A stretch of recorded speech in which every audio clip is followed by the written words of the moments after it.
Welcome to రాబందుల్లా రెక్కల చప్పుడు ఒక ఓటమి 100 తప్పులు. కేసీఆర్ ఓటమికి 100 తప్పుల విశ్లేషణ చేసే క్రమంలో ఉన్నాం. అయితే గత 4-5 రోజులుగా మొత్తం తెలంగాణ సమాజంలో విస్తృతంగా చర్చ జరుగుతున్న అంశం, మున్సిపల్ శాఖలో ఒక ఉద్యోగి 500 కోట్ల ఆస్తులు, ఆయన దగ్గరున్నటువంటి ఫోన్లు వాచ్లే ఆశ్చర్యకరంగా దాదాపు 50 కోట్లు అంటూ వార్తలు. ఇవన్నీ ఒక ఎత్తు అయితే, ఒక సాధారణ ఉద్యోగి, ఒక సాధారణ ఉన్నతోద్యోగి ఇంత డబ్బులు ఇంత ఆస్తులు సంపాదించాలంటే ఎవరో ఒకళ్ళు పెద్దవాళ్ళ హస్తం లేకుండా, పెద్దవాళ్ళ ఆశీస్సులు లేకుండా, ముఖ్యంగా మంత్రుల ఆశీస్సులు లేకుండా సాధ్యమా? ఇది విస్తృతంగా చర్చలో ఉన్నటువంటి అంశం.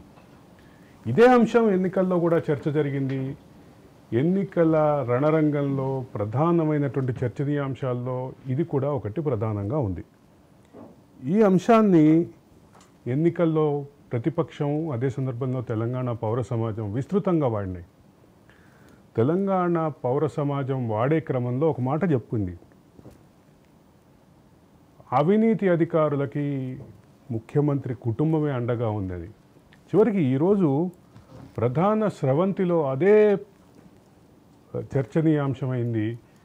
ఆ రోజు పౌర సమాజంలో కొంతమంది మేధావులు మాట్లాడినటువంటి మాట చాలామంది ప్రజలకు అర్థమైతే ఈరోజు ప్రజలకి క్లియర్గా సాక్ష్యాలతోటి సహా బయటకు వచ్చింది. ఏసీబీ అరెస్ట్ చేసింది ఆ అధికారిని. ఆ అధికారి దగ్గర దొరికినటువంటి సొత్తు చూస్తే నిజంగానే ఆశ్చర్యకరంగా ఉంది. 2 కిలోల బంగారం, అంటే దాదాపు 1,70,00,000, సుమారుగా 1,80,70,00,000కి వర్త్ ఉంటుందని అంచనా వేస్తున్నారు. అదే సందర్భంలో విపరీతమైనటువంటి ఫోన్ల ఖజానా, వాచ్ల ఖజానా. వాచ్ల గురించి నేను చదువుతుంటే ఆ వాచ్లకు సంబంధించినటువంటి ధరలు అంచనా వేస్తుంటే కళ్ళు దిమ్మ తిరిగినాయి. ఎస్, ఒక్కొక్కటి 2 కోట్లు 3 కోట్లు విలువ చేసే హ్యాండ్మేడ్ వాచ్లు. హ్యాండ్మేడ్ వాచ్ల ధర ఈరోజు అంతర్జాతీయ మార్కెట్లో చూస్తే చాలా ఉంది. ఈ అంశాలపై మనతో మాట్లాడటానికి ఈరోజు ఈ అంశం ఎలా కేసీఆర్ ఓటమికి, కేసీఆర్ పతనానికి కారణమైందో మనతో మాట్లాడటానికి మనతో పాటు ఉన్నారు విశ్రాంత అధ్యాపకులు ప్రొఫెసర్ వినాయక్ రెడ్డి. అలాగే మనతో జూమ్లో జాయిన్ అవుతున్నారు ఇంటర్మీడియట్ పోర్టు జేఏసీ కీలక నేత మధుసూదన్ రెడ్డి. మరి కాసేపట్లో అడ్వకేట్ శ్రవణ్ కూడా మనతో జాయిన్ అవుతారు. వెల్కమ్ వినాయక్ రెడ్డి గారు. అలాగే వెల్కమ్ మధుసూదన్ రెడ్డి గారు. నమస్కారం మధుసూదన్ రెడ్డి గారు. మీరు ఎప్పుడు మాట్లాడుతుంటే అవినీతి అధికారులు ఉన్నారు అంటే ఈ స్థాయిలో అది కూడా ఊహకు అందనటువంటి విషయాలు బయటకు వస్తున్నాయి. ఇదే కాదు, మరికొంతమంది అధికారులకు సంబంధించినటువంటి విషయాలు కూడా చర్చనీయాంశంగా ఉన్నాయి. అవి కూడా మాట్లాడదాం. మొత్తం ఈ అంశాన్ని ఎట్లా చూస్తున్నారు మీరు? బాలకృష్ణకి సంబంధించినటువంటి ఈ ఆస్తులకి సంబంధించినటువంటి వ్యవహారాన్ని మీరు ఎట్లా చూస్తున్నారు? మధుసూదన్ రెడ్డి గారు చెప్పండి. ఓకే సార్, ఈరోజు ఈ యొక్క తెలంగాణలో నూతన ప్రభుత్వం ఏర్పడిన తర్వాత ఒక మొట్టమొదటి ఏసీబీ రైల్లో ఆశ్చర్యం కొలిపేటటువంటి, కొంతమంది పెద్ద చేప అన్నారు, కొంతమంది చేపలు అన్నారు, ఇవన్నీ రకరకాల విషయాలు మాట్లాడుతున్నారు. సో ఈ బాలకృష్ణ గారు సిద్దిపేట మండలానికి సంబంధించినటువంటి వ్యక్తి. సిద్దిపేట మండలంలో ఒక గ్రామానికి సంబంధించినటువంటి వ్యక్తి. హైదరాబాద్ లో చదువుకున్నాడు.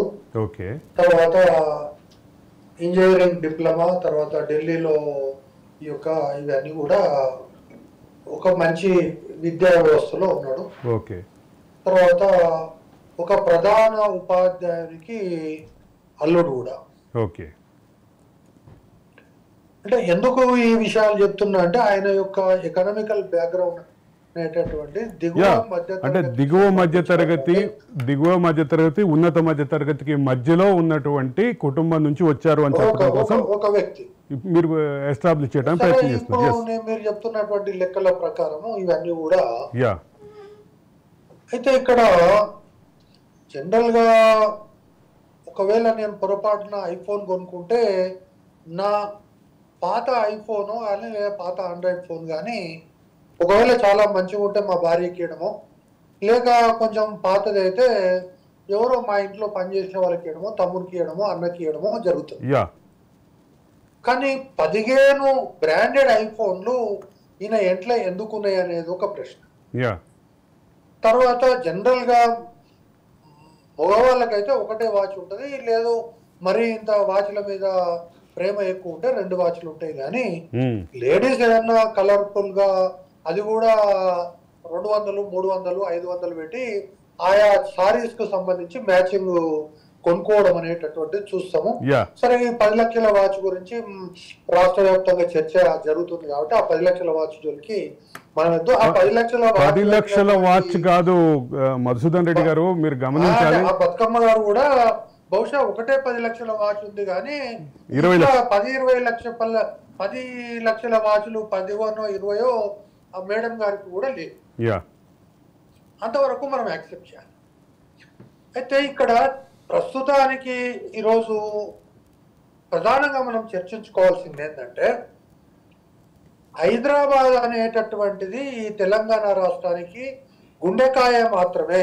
అంటే హైదరాబాద్ లో వచ్చేటటువంటి ఆదాయం కానీ, హైదరాబాద్ లో ఉన్నటువంటి కంపెనీలు కానీ, రియల్ ఎస్టేట్లు కానీ ఇవన్నీ కూడా తెలంగాణను సకల విధాలుగా ఆదుకోవడానికి ఉపయోగపడేటటువంటి వనరులు ఉన్నటువంటి తెలంగాణకి ఒక ప్రధాన ఆదాయ వనరుగా ఉన్నటువంటి హైదరాబాద్ నగరాన్ని పర్ క్యాపిటల్ ఇన్కమ్ అనేది సుమారు 6 లక్షల రూపాయలు హైదరాబాద్ లో ఉంటే వికారాబాద్ లో 1,50,000. మొత్తం తెలంగాణను పోషిస్తున్నది హైదరాబాద్ అనేటటువంటి ఒకటి. ఇక నేను నెక్స్ట్ టాపిక్, ఇంపార్టెంట్ టాపిక్ ఏంటంటే ఈ యొక్క తెలంగాణ రాష్ట్ర సమితి అనండి, లేదా ఈ 9.5 సంవత్సరాల బందిపోట్ల పరిపాలన అనండి, ఈ 9.5 సంవత్సరాల బందిపోట్ల దోపిడీలో ప్రధానమైనటువంటి వనరు ఈ హైదరాబాద్ నగరం. సో ఈ హైదరాబాద్ నగరంలో నేను మొట్టమొదట మొదలు పెట్టేటటువంటిది అయ్యప్ప స్వామి సొసైటీ. అయ్యప్ప స్వామి సొసైటీలో ప్రభుత్వం వచ్చినటువంటి తొలి రోజుల్లో అక్కడ అక్రమంగా ఇల్లు కట్టారని, అక్కడ కరెంటు సప్లై లేదని, వాటర్ సప్లై లేదని, ఎలక్ట్రిక్ సప్లై లేదని, అందులో అన్ని కూడా బినామీ బిల్డింగ్లన్నీ, తర్వాత ఆ యొక్క ల్యాండ్ అంతా కూడా ఏమాత్రం కూడా మున్సిపల్ పర్మిషన్స్ లేకుండా కట్టారనేటటువంటివి, కూల్చడం అనేటటువంటిది, కూల్చేటటువంటి క్రమంలో మధ్యలో ఆపడము, ఇవన్నీ చూసి అక్కడ నుంచి అసలు చాలా మందికి అర్థం కాని విషయం ఏంటంటే అసలు మున్సిపల్ శాఖకి, ఇండస్ట్రీ శాఖకి, ఐటీ శాఖకి ఏంటి సంబంధం అనేటటువంటిది నాకు ఇప్పటి వరకు కూడా అర్థం కాదు. ఐటీ శాఖ వేరు, అవి మూడు ఒకే మంత్రి నిర్వహించడమే సంబంధం. దేశవ్యాప్తంగా ఉన్న పరిశ్రమలు రావడానికి. కానీ ఈ పురిపాలన శాఖ దాదాపు 10 సంవత్సరాలు ఒకరి చేతిలో ఈ 3 శాఖలు ఉండడానికి ఏమైనా కారణాలు ఉన్నాయనేటటువంటిది ఈరోజు ఉదయం నుంచి నేను ఆలోచిస్తాను. సో కాబట్టి భూముల యొక్క అన్యాక్రాంతం దగ్గర నుంచి ఏ విధంగా అయితే తెలంగాణ రాష్ట్రంలో, ముఖ్యంగా హైదరాబాద్ నగరంలో కార్పొరేటర్ల దగ్గర నుంచి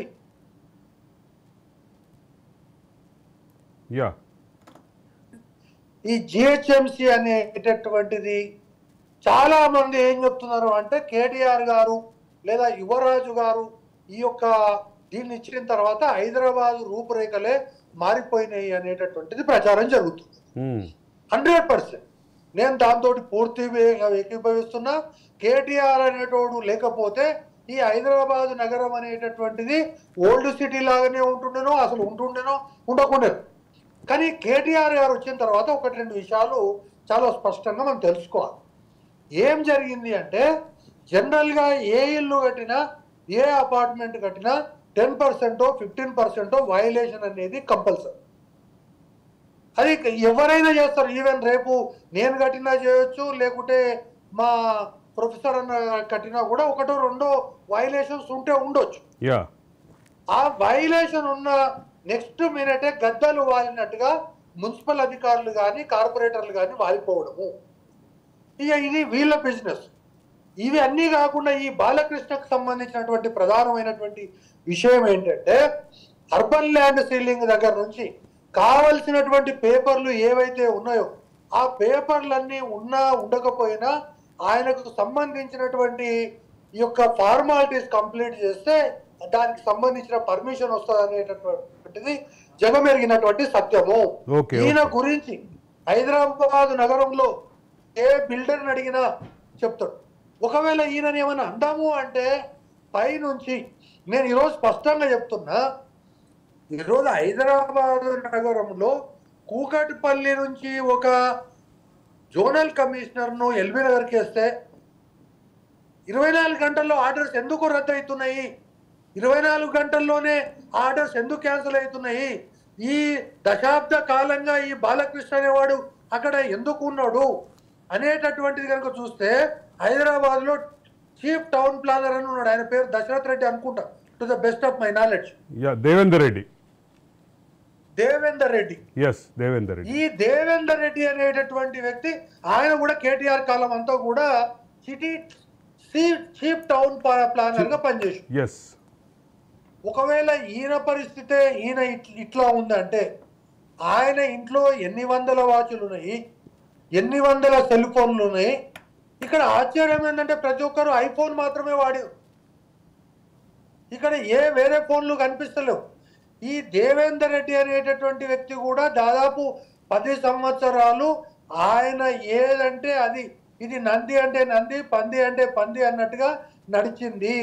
కాబట్టి ఇది కేవలము పాపం బాలకృష్ణ తీసుకుపోయి సంచలగూడలో ఏసీబీ కేసులకు సంబంధించినటువంటి బ్యారెక్లో ఉంచడం అనేటటువంటిది ఇది కేవలము ఒక చర్య మాత్రమే, ఆయన పాత్రధారి మాత్రమే. దీని వెనకాల సూత్రధారులు బాలకృష్ణతో పాటు ఈ అంశంలో చేయాలి, ఇన్ని రకాలైనటువంటి బరితెగింపులు చేయాలి అంటే పైనుంచి అధికారం లేనప్పుడు 10 రోజులు ఉండడం సాధ్యం కాదు.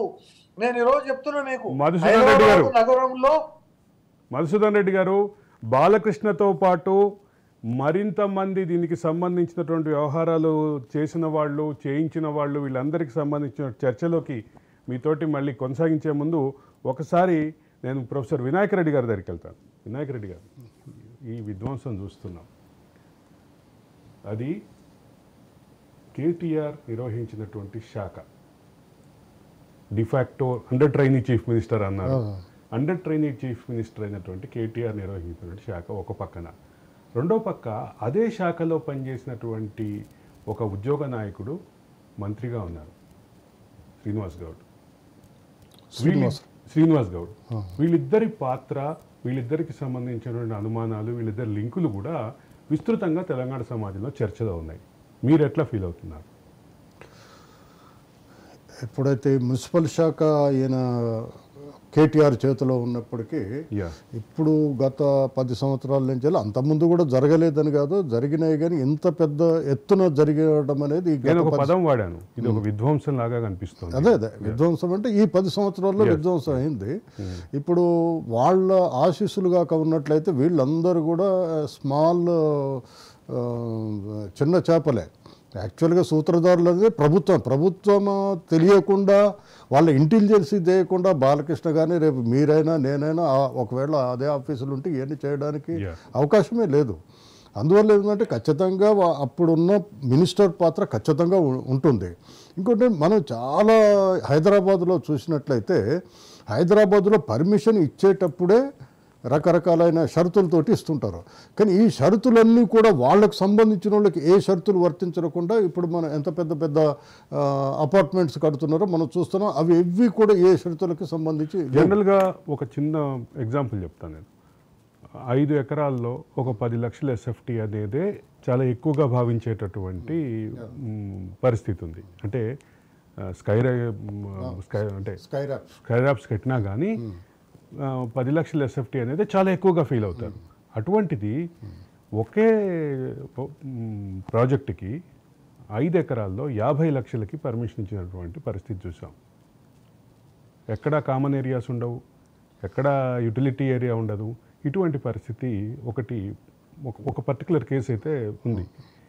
ఇట్లాంటి వాటి విషయంలో, ఇట్లాంటి కమర్షియల్ యాక్టివిటీ విషయంలో అనేక రకమైనటువంటి అనుమానాలు ఉన్నాయి. టౌన్ ప్లానర్స్ మీద, టౌన్ ప్లానింగ్ డిపార్ట్మెంట్ మీద ఉన్నాయి, హుడా మీద ఉన్నాయి. చివరికి ఇప్పుడు రాజ్యాంగబద్ధమైన సంస్థగా చెప్పే రెరా సెక్రటరీ మీద కూడా వచ్చింది. ఇంత ఈ పరిస్థితిలో నా ప్రశ్న చాలా క్లియర్. అప్పటి మంత్రి అదే శాఖలో పనిచేసి అధికారిగా పనిచేసి ఉద్యోగ సంఘ నాయకుడిగా ఎదిగి అక్కడి నుంచే మంత్రి అయినటువంటి శ్రీనివాస్ గౌడ్, వీళ్ళిద్దరి పాత్ర లేకుండా జరిగే అవకాశం ఉందా? వాళ్ళిద్దరి పాత్ర లేకుండా జరిగే అవకాశమే లేదు. ఎందుకంటే ఇంతకుముందు మసూద్ రెడ్డి చెప్పినప్పుడు ఇదే శ్రీనివాస్ గౌడ్ ఏదైతే ఏ ఆర్గనైజేషన్కి అయితే ప్రెసిడెంట్గా ఉన్నాడో ఆయన పోయిన తర్వాత మమత అనే ఆమె ప్రెసిడెంట్గా ఉంది. ఆమె జోనల్ కమిషనర్గా ఇట్ ఈస్ ఐఏఎస్ ర్యాంక్లో పనిచేసింది. ఒకే ప్లేస్ లోపల ఆమె 7-8 సంవత్సరాలు ఉంది. ఇంతకుముందు చెప్పినట్టే ఎల్బీ నగర్ చేస్తే 24 అవర్స్ కాదు, 8 అవర్స్ లోపలనే మళ్ళీ రివర్స్ చేసి అంటే దే ఆర్ అంత పవర్ఫుల్గా వాళ్ళు పనిచేశారు. నేను ఒక ఎగ్జాంపుల్ చెప్తే, ఇప్పుడు మన హైదరాబాద్లో నాగార్జున సర్కిల్ ఉంది. నాగార్జున సర్కిల్ లోపల ఒక బిల్డింగ్ ఉంది. ఆ బిల్డింగ్కి యాక్చువల్గా ఉన్న పర్మిషన్ ఇచ్చినప్పుడు మాత్రం కేవలం 3 floors ఆర్ 4 floors ఇచ్చారు.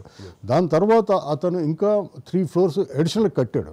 అడిషనల్ కట్టినప్పుడు ఈ ఎన్విరాన్మెంట్ వాళ్ళు కొంత ఆబ్జెక్షన్ చేస్తే అక్కడ ఉన్న ఇట్లనే ఈ వాసవి బిల్డింగ్ అమీర్పేటలో ఎన్విరాన్మెంట్ వాళ్ళకి డైరెక్ట్గా కేటీఆర్ఏ ఫోన్ చేసి ఏం చెప్పాడంటే, మీకు అవన్నీ అవసరం ఉన్నాయా, మీరేదో చూసి రావాలి కానీ ఏం చేయడానికి వీల్లేదని డైరెక్ట్గా ఆయన ఇన్వాల్వ్ అయిన సంఘటనలు కూడా చాలా ఉన్నాయి. దాంట్లో ఎన్విరాన్మెంటల్ కమిటీలో ఉన్న ఒక మెంబరు అప్పుడే నాతో వాపోయాడు. అయితే దీంట్లో ఉండాలన్నా లేదా అంటే, మీరు శక్తి కొద్దీ పనిచేయండి, ఎటువంటివి వచ్చినప్పుడు చేయండి. ఇప్పుడు మీరు హైదరాబాద్ కాక చూసుకుంటే 111 జీవో ఉంది. జీవోకు ఎందుకు ఎత్తేసి వీటి ఇప్పుడు మీరు దాంట్లో చూసినట్లయితే ఈ కన్జర్వేటివ్ జోన్ నుంచి వెళ్ళి నాన్ కన్జర్వేటివ్ జోన్కి మల్టీ యూటిలిటీ జోన్కి కన్వర్ట్ చేశారు. హైదరాబాద్ చాలా చోట్ల చేశారు, రాష్ట్రంలో కూడా చేశారు. మరి కాసేపట్లో మనతోటి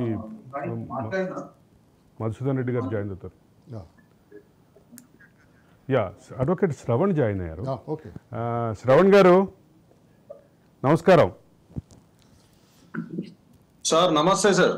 శ్రవణ్ గారు, ఇది చూస్తున్నాం, దీన్ని విధ్వంసం అని అన్నా నేను, దీన్ని మీరేమంటారు?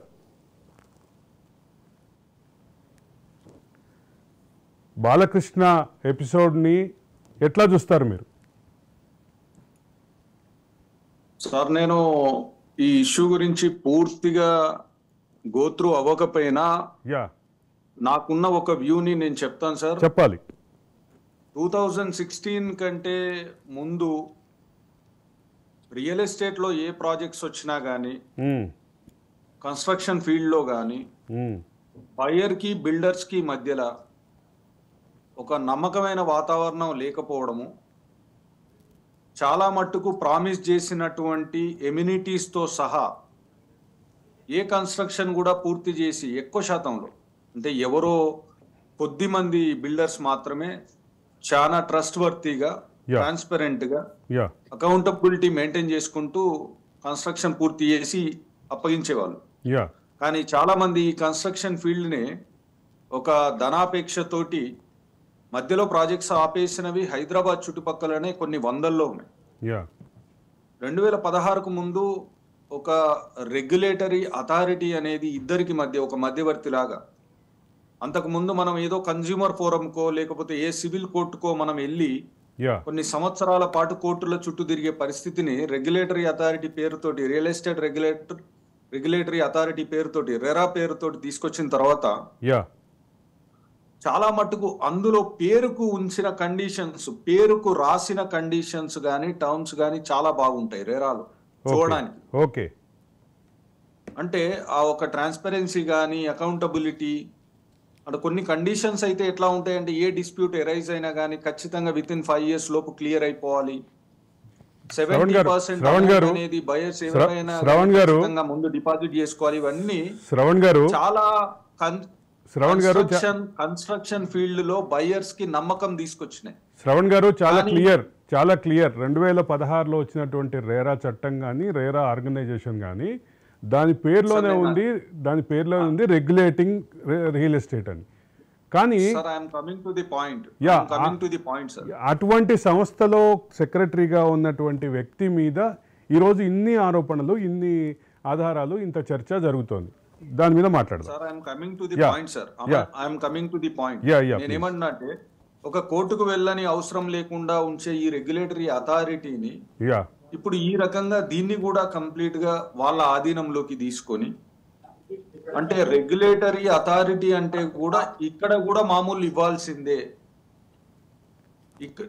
ఇక్కడ కూడా సంతకం పడాలంటే మీరు డబ్బులు ఇవ్వాల్సిందే అంటే మ్యానిపులేషన్ స్టార్ట్ అయినట్టే కదా. అంటే బయర్కి నమ్మకం ఎక్కడ? ఇప్పుడు ఈ రోజున కూడా ఆ రెరాలో రిజిస్టర్ కావడానికి ఒక కన్స్ట్రక్షన్ ఏదైనా ఒక లేఅవుట్ కానీ ఏదైనా కన్స్ట్రక్షన్ కానీ తీసుకెళ్లి వాళ్ళ దానిలో రెరాలో రిజిస్టర్ చేసిన తర్వాత ఒకవేళ ఆ ఏవైతే ప్రామిస్ చేసిన ఎమ్యూనిటీస్ ఉన్నాయో అవి వైలేట్ చేస్తే బిల్డర్ ఆల్రెడీ ఒకవేళ ఇటువంటి కార్యదర్శులకి డబ్బులు ముట్టజెప్పి వాటిని వయోలేట్ చేయడానికి ముందస్తుగానే ప్లాన్ చేసి ఉంటే ఈ రోజున బయర్స్ పరిస్థితి ఏంటి? Okay, even I have fought in the consumer forum. Okay, I have many consumers who have lost their money. Okay, in Aminpur and Biramgoda areas. There were around 500 villas. అంటే RERA అనేది 2016 తర్వాత చాలా నమ్మకమైన regulatory authority. మనతో పాటు ఇప్పటివరకు జూమ్లో ఉన్నటువంటి మధుసూదన్ రెడ్డి గారు మనతో జాయిన్ అయ్యారు. అలాగే వినాయక్ రెడ్డి గారు కంటిన్యూ అవుతున్నారు. మరి కాసేపట్లో జూమ్లో జాయిన్ అవుతారు మన శ్రవణ్ గారు. మధుసూదన్ రెడ్డి గారు, రేరా అనేది ఒక చట్టబద్ధమైన సంస్థ. ఆ చట్టబద్ధమైన రాజ్యాంగబద్ధమైనటువంటి సంస్థకి సెక్రటరీగా ఉన్నట్టు అంటే మీరు వచ్చే ముందే మన అడ్వకేట్ శ్రవణ్ ఏం చెప్తున్నారంటే అంతకుముందు అసలు ఏమీ రెగ్యులేషన్ ఉండేది కాదు, ఇది వచ్చిన తర్వాత కాస్త దారిలో పడింది అనుకుంటే దీన్ని కూడా గవర్నమెంట్ మిగతా వ్యవస్థలు నాశనం చేసినట్టే దీన్ని కూడా నాశనం చేసిందంట. నాకు గుర్తున్నంత వరకు సుదీర్ఘకాలం పాటు రేరాకి చైర్మన్ కూడా లేరు. అవునా? ఇప్పుడు 2016లో రేరా యాక్ట్ అనేది కేంద్ర ప్రభుత్వం తీసుకొచ్చిన తర్వాత ముఖ్యంగా ఈ బిల్డర్స్ అనేటటువంటి వాళ్ళు ఈ యొక్క వినియోగదారులకు ఇస్తున్నటువంటి హామీలు నెరవేర్చకపోతే, అంటే మేము 3 సంవత్సరాలలో నీకు అపార్ట్మెంట్ హ్యాండ్ ఓవర్ చేస్తామని చేయకపోయినా, లేకపోతే వాళ్ళు ఏ మెటీరియల్ యూజ్ చేస్తారు, తర్వాత దానికి సంబంధించినటువంటి అగ్రిమెంటు టైం బౌండే కాదు, అగ్రిమెంట్ ప్రకారం నేను ఏ సిమెంట్ వాడతా, ఏ స్టీల్ వాడతా, ఇవన్నిటికి సంబంధించినటువంటి ఒక సమగ్రమైనటువంటి రేరాకి ఇచ్చి రేరా కూడా అప్రూవల్ తీసుకున్న తర్వాత అందులో ఏ వైలేషన్ జరిగినా మీరు కన్జ్యూమర్ ఫోరంకు పోకుండా డైరెక్ట్ రేరాలో కంప్లైంట్ చేసేటటువంటి ఒక రెగ్యులేటరీ అథారిటీ. కానీ ఈ తెలంగాణలో రెగ్యులేటరీ అథారిటీ ఒక రాష్ట్ర హైకోర్టును మాత్రమే వాళ్ళ దొడ్లో కట్టేసుకోలేదు తప్ప అన్ని వ్యవస్థలు దొరగారి దొడ్లోనే ఉన్నాయి. నాకు గుర్తున్నంత వరకు ఒక నిమిషం, నాకు గుర్తున్నంత వరకు అప్పటి చీఫ్ సెక్రటరీ మాత్రమే రేరాకి డిఫాక్టో చైర్మన్గా ఉంటారు. అంటే చైర్మన్ లేనప్పుడు చీఫ్ సెక్రటరీ దానికి చైర్మన్గా ఉంటారు.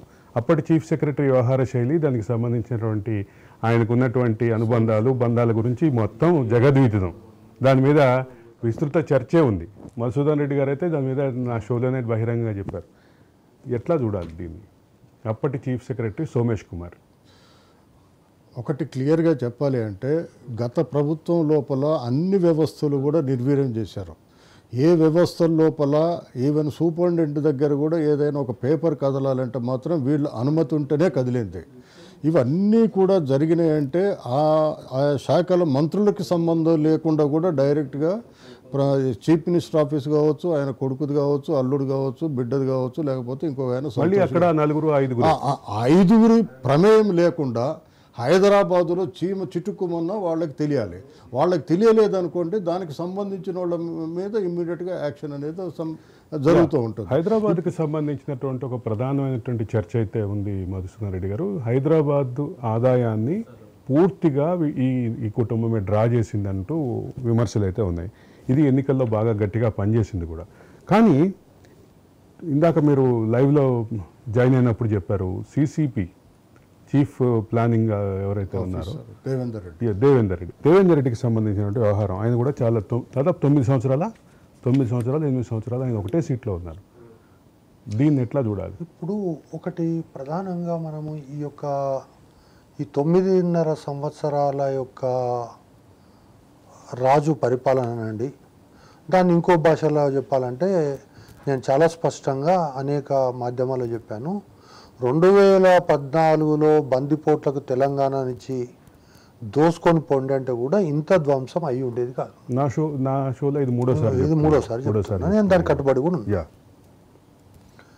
ఇప్పుడు సోమేష్ కుమార్ అనేటటువంటి వ్యక్తి మొట్టమొదట ఈ రాష్ట్రంలో కేసీఆర్ కంటే ముందు అదేదో సొక్కా అంటారు కదా, ఏం కలర్ సొక్క సార్, పింక్ సొక్కా వేసుకున్నటువంటి ఐఏఎస్ అధికారి. అంటే ఇంకా కేసీఆర్ కూడా పింకు సొక్కా ఎప్పుడు వేసుకోలే, కానీ పింకు సొక్కా వేసుకున్నటువంటి మొట్టమొదటి ఐఏఎస్ అధికారి జిహెచ్ఎంసీ కమిషనర్గా వేసుకొని ఏనుగులు ఒంటెలు పెట్టి ఆయనకు స్వాగతం పలికి, అదేవిధంగా మెట్రో రైళ్ళు తర్వాత జిహెచ్ఎంసీకి సంబంధించిన ఓర్డింగ్లన్నీ నింపేసి ఈయనరా మనను గొప్పోడు అనేటటువంటిది చేసి, దాంతోపాటు ఒక బీహారీ తొట్టి గ్యాంగును తయారు చేసి ఆ బీహారీ గ్యాంగుకు గుంపు మేస్త్రిగా ఉండి ఈ రాష్ట్రాన్ని దోచుకోవడంలో ఆయన యొక్క పాత్ర, ఆయన రాజు అయితే ఈయన మంత్రి. ఇక్కడ స్పష్టంగా మనము హైదరాబాద్ నగరానికి సంబంధించి నేను మళ్ళొకసారి చెప్తున్నాను. అంటే గతంలో దాదాపు ఈ యొక్క 56 నుంచి తెలంగాణ ఆంధ్రప్రదేశ్ ఉమ్మడి రాష్ట్రంలో కూడా మున్సిపల్కి అదేవిధంగా ఐటీకి సంబంధం లేదు, ఐటీకి ఇండస్ట్రీస్కి సంబంధం లేదు. ఈ మూడు కలిసి 9.5 సంవత్సరాలు ఒకే వ్యక్తి కింద ఉన్నాయి అంటే దాన్ని ఎట్లా అర్థం చేసుకోవాలి? ఎందుకంటే ఈరోజు కొన్నిసార్లు కొన్ని విషయాలు చెప్పకూడదు అనుకున్నా చెప్పకుండా ఉండలేనటువంటి పరిస్థితి. హ్యాండ్లూమ్ అండ్ టెక్స్టైల్స్ అంటే తెలుసు. హ్యాండ్లూమ్ అండ్ టెక్స్టైల్స్లో ఒక అసిస్టెంట్ డైరెక్టర్ పొరపాటున సిరిసిల్లలో ఏదో పరిచయం అయ్యి ఆయన 9 సంవత్సరాలు ఇక్కడ హ్యాండ్లూమ్ టెక్స్టైల్కి మున్సిపాలిటీకి సంబంధం లేదు. 9 సంవత్సరాలు మున్సిపల్ శాఖలో జాయింట్ కమిషనర్గా పనిచేసాడు. టెక్స్టైల్స్ లో additional director, assistant director, additional director ఏమున్నాడు. మొన్న కూడా శేరిలింగంపల్లి నుంచి ఆయనను సొంత డిపార్ట్మెంట్కు పంపించినటువంటి పరిస్థితి. ఎక్సులు ఎవరని కాదు, కానీ హైదరాబాదులో ముఖ్యంగా ఈ ఇండస్ట్రీస్కి సంబంధించి చాలామంది ఏంటంటే కేటీఆర్ గారిని పెద్ద పెద్ద ఇండస్ట్రియలిస్టులు లేకపోతే పెద్ద పెద్ద ఐటీ కంపెనీలు మాత్రమే కలుస్తాయి అనేది ఒకటి. రెండవది ఈ యొక్క దీనిలో ప్రధానంగా వచ్చింది ఏంటంటే చాలా ఎంత బ్యూటిఫుల్గా అంటే నిజంగా ఈ పరిపాలన చూస్తే నాకు కొన్నిసార్లు తెలంగాణ మోడల్ అంటే నాకు అర్థం కాలేదు. కానీ కొన్నిసార్లు ఇటువంటి విషయాలు చూసినప్పుడు తెలంగాణ మోడల్ అంటే ఇట్లా ఉంటుంది అని చెప్పేసి ఎవరన్నా పిహెచ్డి చేయించండి. తెలంగాణ సారు ప్రొఫెసర్ కాబట్టి పిహెచ్డి చేసి తెలంగాణ మోడల్ అంటే ఏంటంటే ఇక్కడ పర్మిషన్ ఇచ్చేటప్పుడు పెద్దవాళ్లకు కొన్ని 100 ఎకరాలు వస్తుంది. వానికి 100 ఎకరాలు ఉన్నాయనుకోండి, 75 ఎకరాలు నువ్వు వెంచర్ చేసుకో, 25 ఎకరాలు నాకు ఇచ్చేసి, ఇది ఒక స్థాయి. రెండవది దీంట్లో నువ్వు ఈ వైలేషన్ చేసుకో, ఇప్పుడు ఈ బాలకృష్ణ. ఇక మూడవది ఆ ఏరియాలో ఉండే ఎమ్మెల్యే 3 ప్లాట్లు 4 ప్లాట్లు, మరి కార్పొరేటరు ఆయనకు కూడా 2-3 రాసియాడు.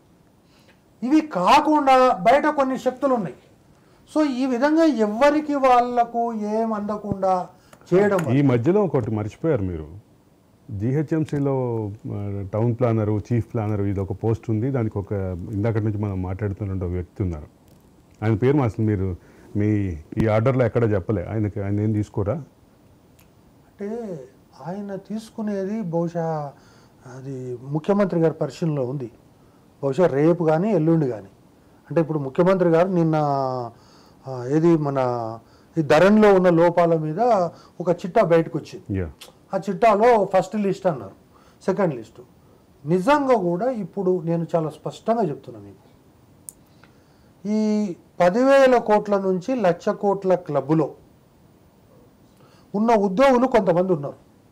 ఇప్పుడు వాళ్ళని పేర్లు చెప్పి అనవసరంగా వాళ్ళని అలర్ట్ చేసి ముఖ్యమంత్రికి మనం ఎందుకు పని కలిపాం? ఆయన లిస్టులో ఉంది ఆల్రెడీ.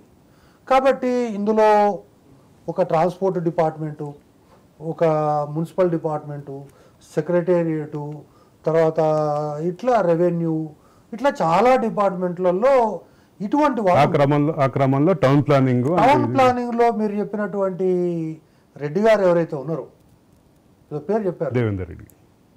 ఈ దేవేందర్ రెడ్డి గారు మున్సిపల్ మంత్రికి తక్కువ, అంటే మున్సిపల్ ప్రధానంగా ఇక్కడ విమర్శలు కూడా నేను ఒక విషయం ఆయన సుదీర్ఘకాలం పనిచేయటం దగ్గర నుంచి మొదలయ్యి ఆస్తుల వరకు ప్రతి అంశంలోనూ నేను ఒక విషయం చెప్తానండి.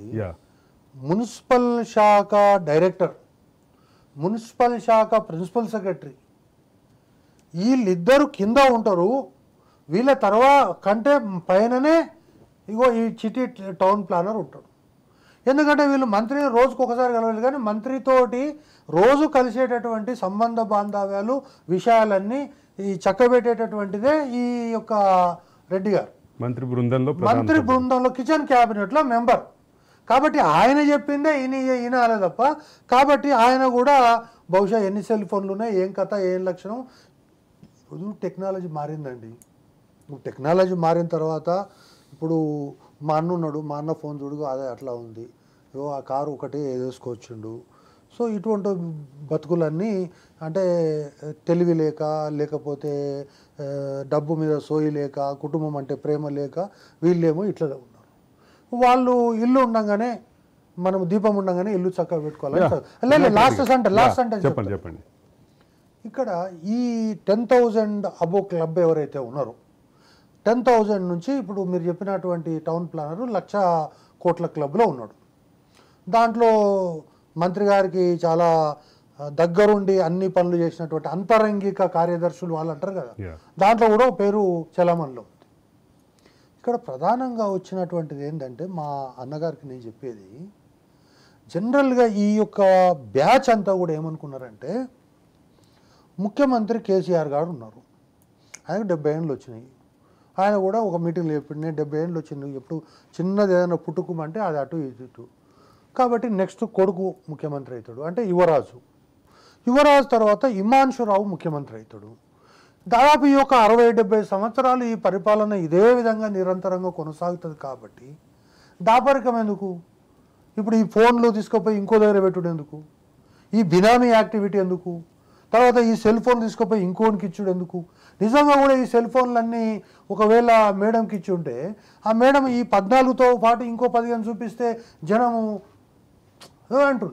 అంటే ఇప్పుడు ఇటువంటి పరిస్థితి అనేటటువంటిది ఒక్క వాచ్కే మేడం అంత వాచ్ ఎట్లా కొన్నారు అంటే, కష్టపడితే కొనొచ్చండి, చెమట వచ్చి కష్టపడితే ఏదైనా చేయొచ్చండి.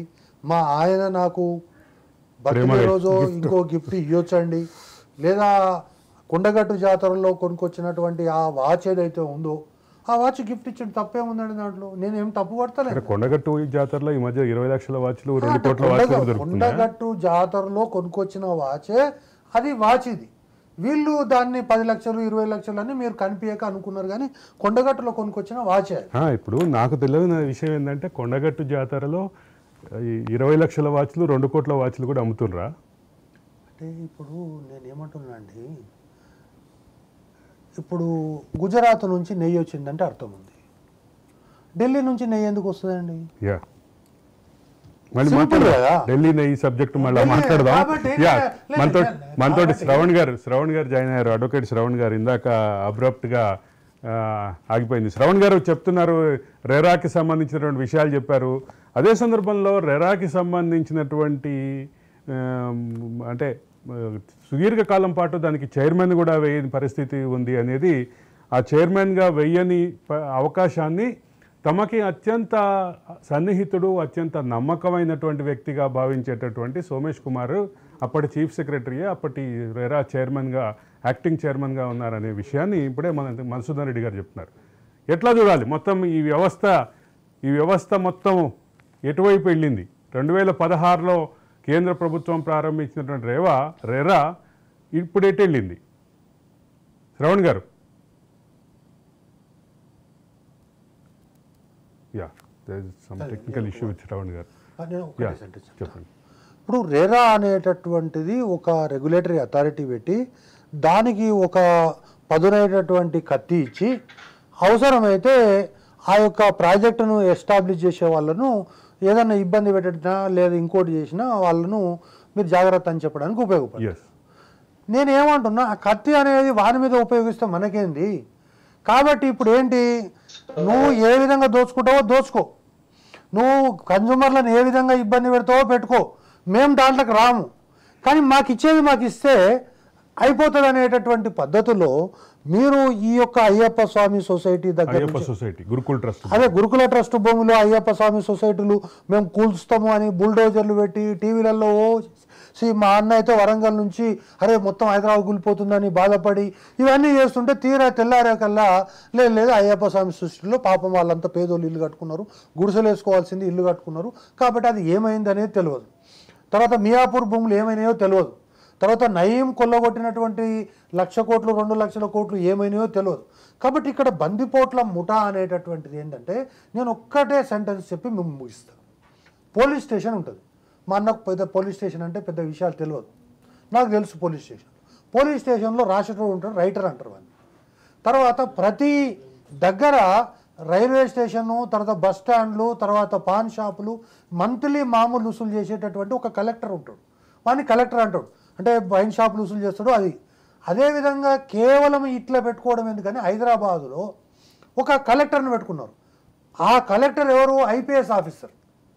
ఏంటి, ఏదన్నా వ్యవహారం లోపల తప్పులు పడితే, ఏదన్నా ఫర్ ఎగ్జాంపుల్ ఒక వయలేషన్ ఉంది ఒక కంపెనీలో, సో అప్పుడు స్టెఫెన్ రవీంద్ర దిగుతాడు. స్టెఫెన్ రవీంద్ర దిగి ఈ is the collector of the state. Police స్టేషన్కి ఎట్లా కలెక్టర్ ఉంటాడో స్టేట్కు కలెక్టర్ ఎవరు అంటే స్టెఫెన్ రవీంద్ర.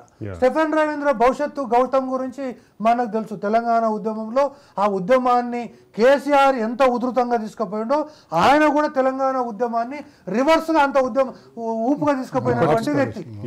ఇప్పటికీ కళ్ళ ముందు తలుచుకుంటే అప్పుడు లేడీస్ హాస్టల్లో దూరి పోలీసులు చేసినటువంటి అరాచకాలు బాధేస్తుంది. మనతో శ్రవణ్ గారు జాయిన్ అవుతున్నారు. శ్రవణ్ గారు.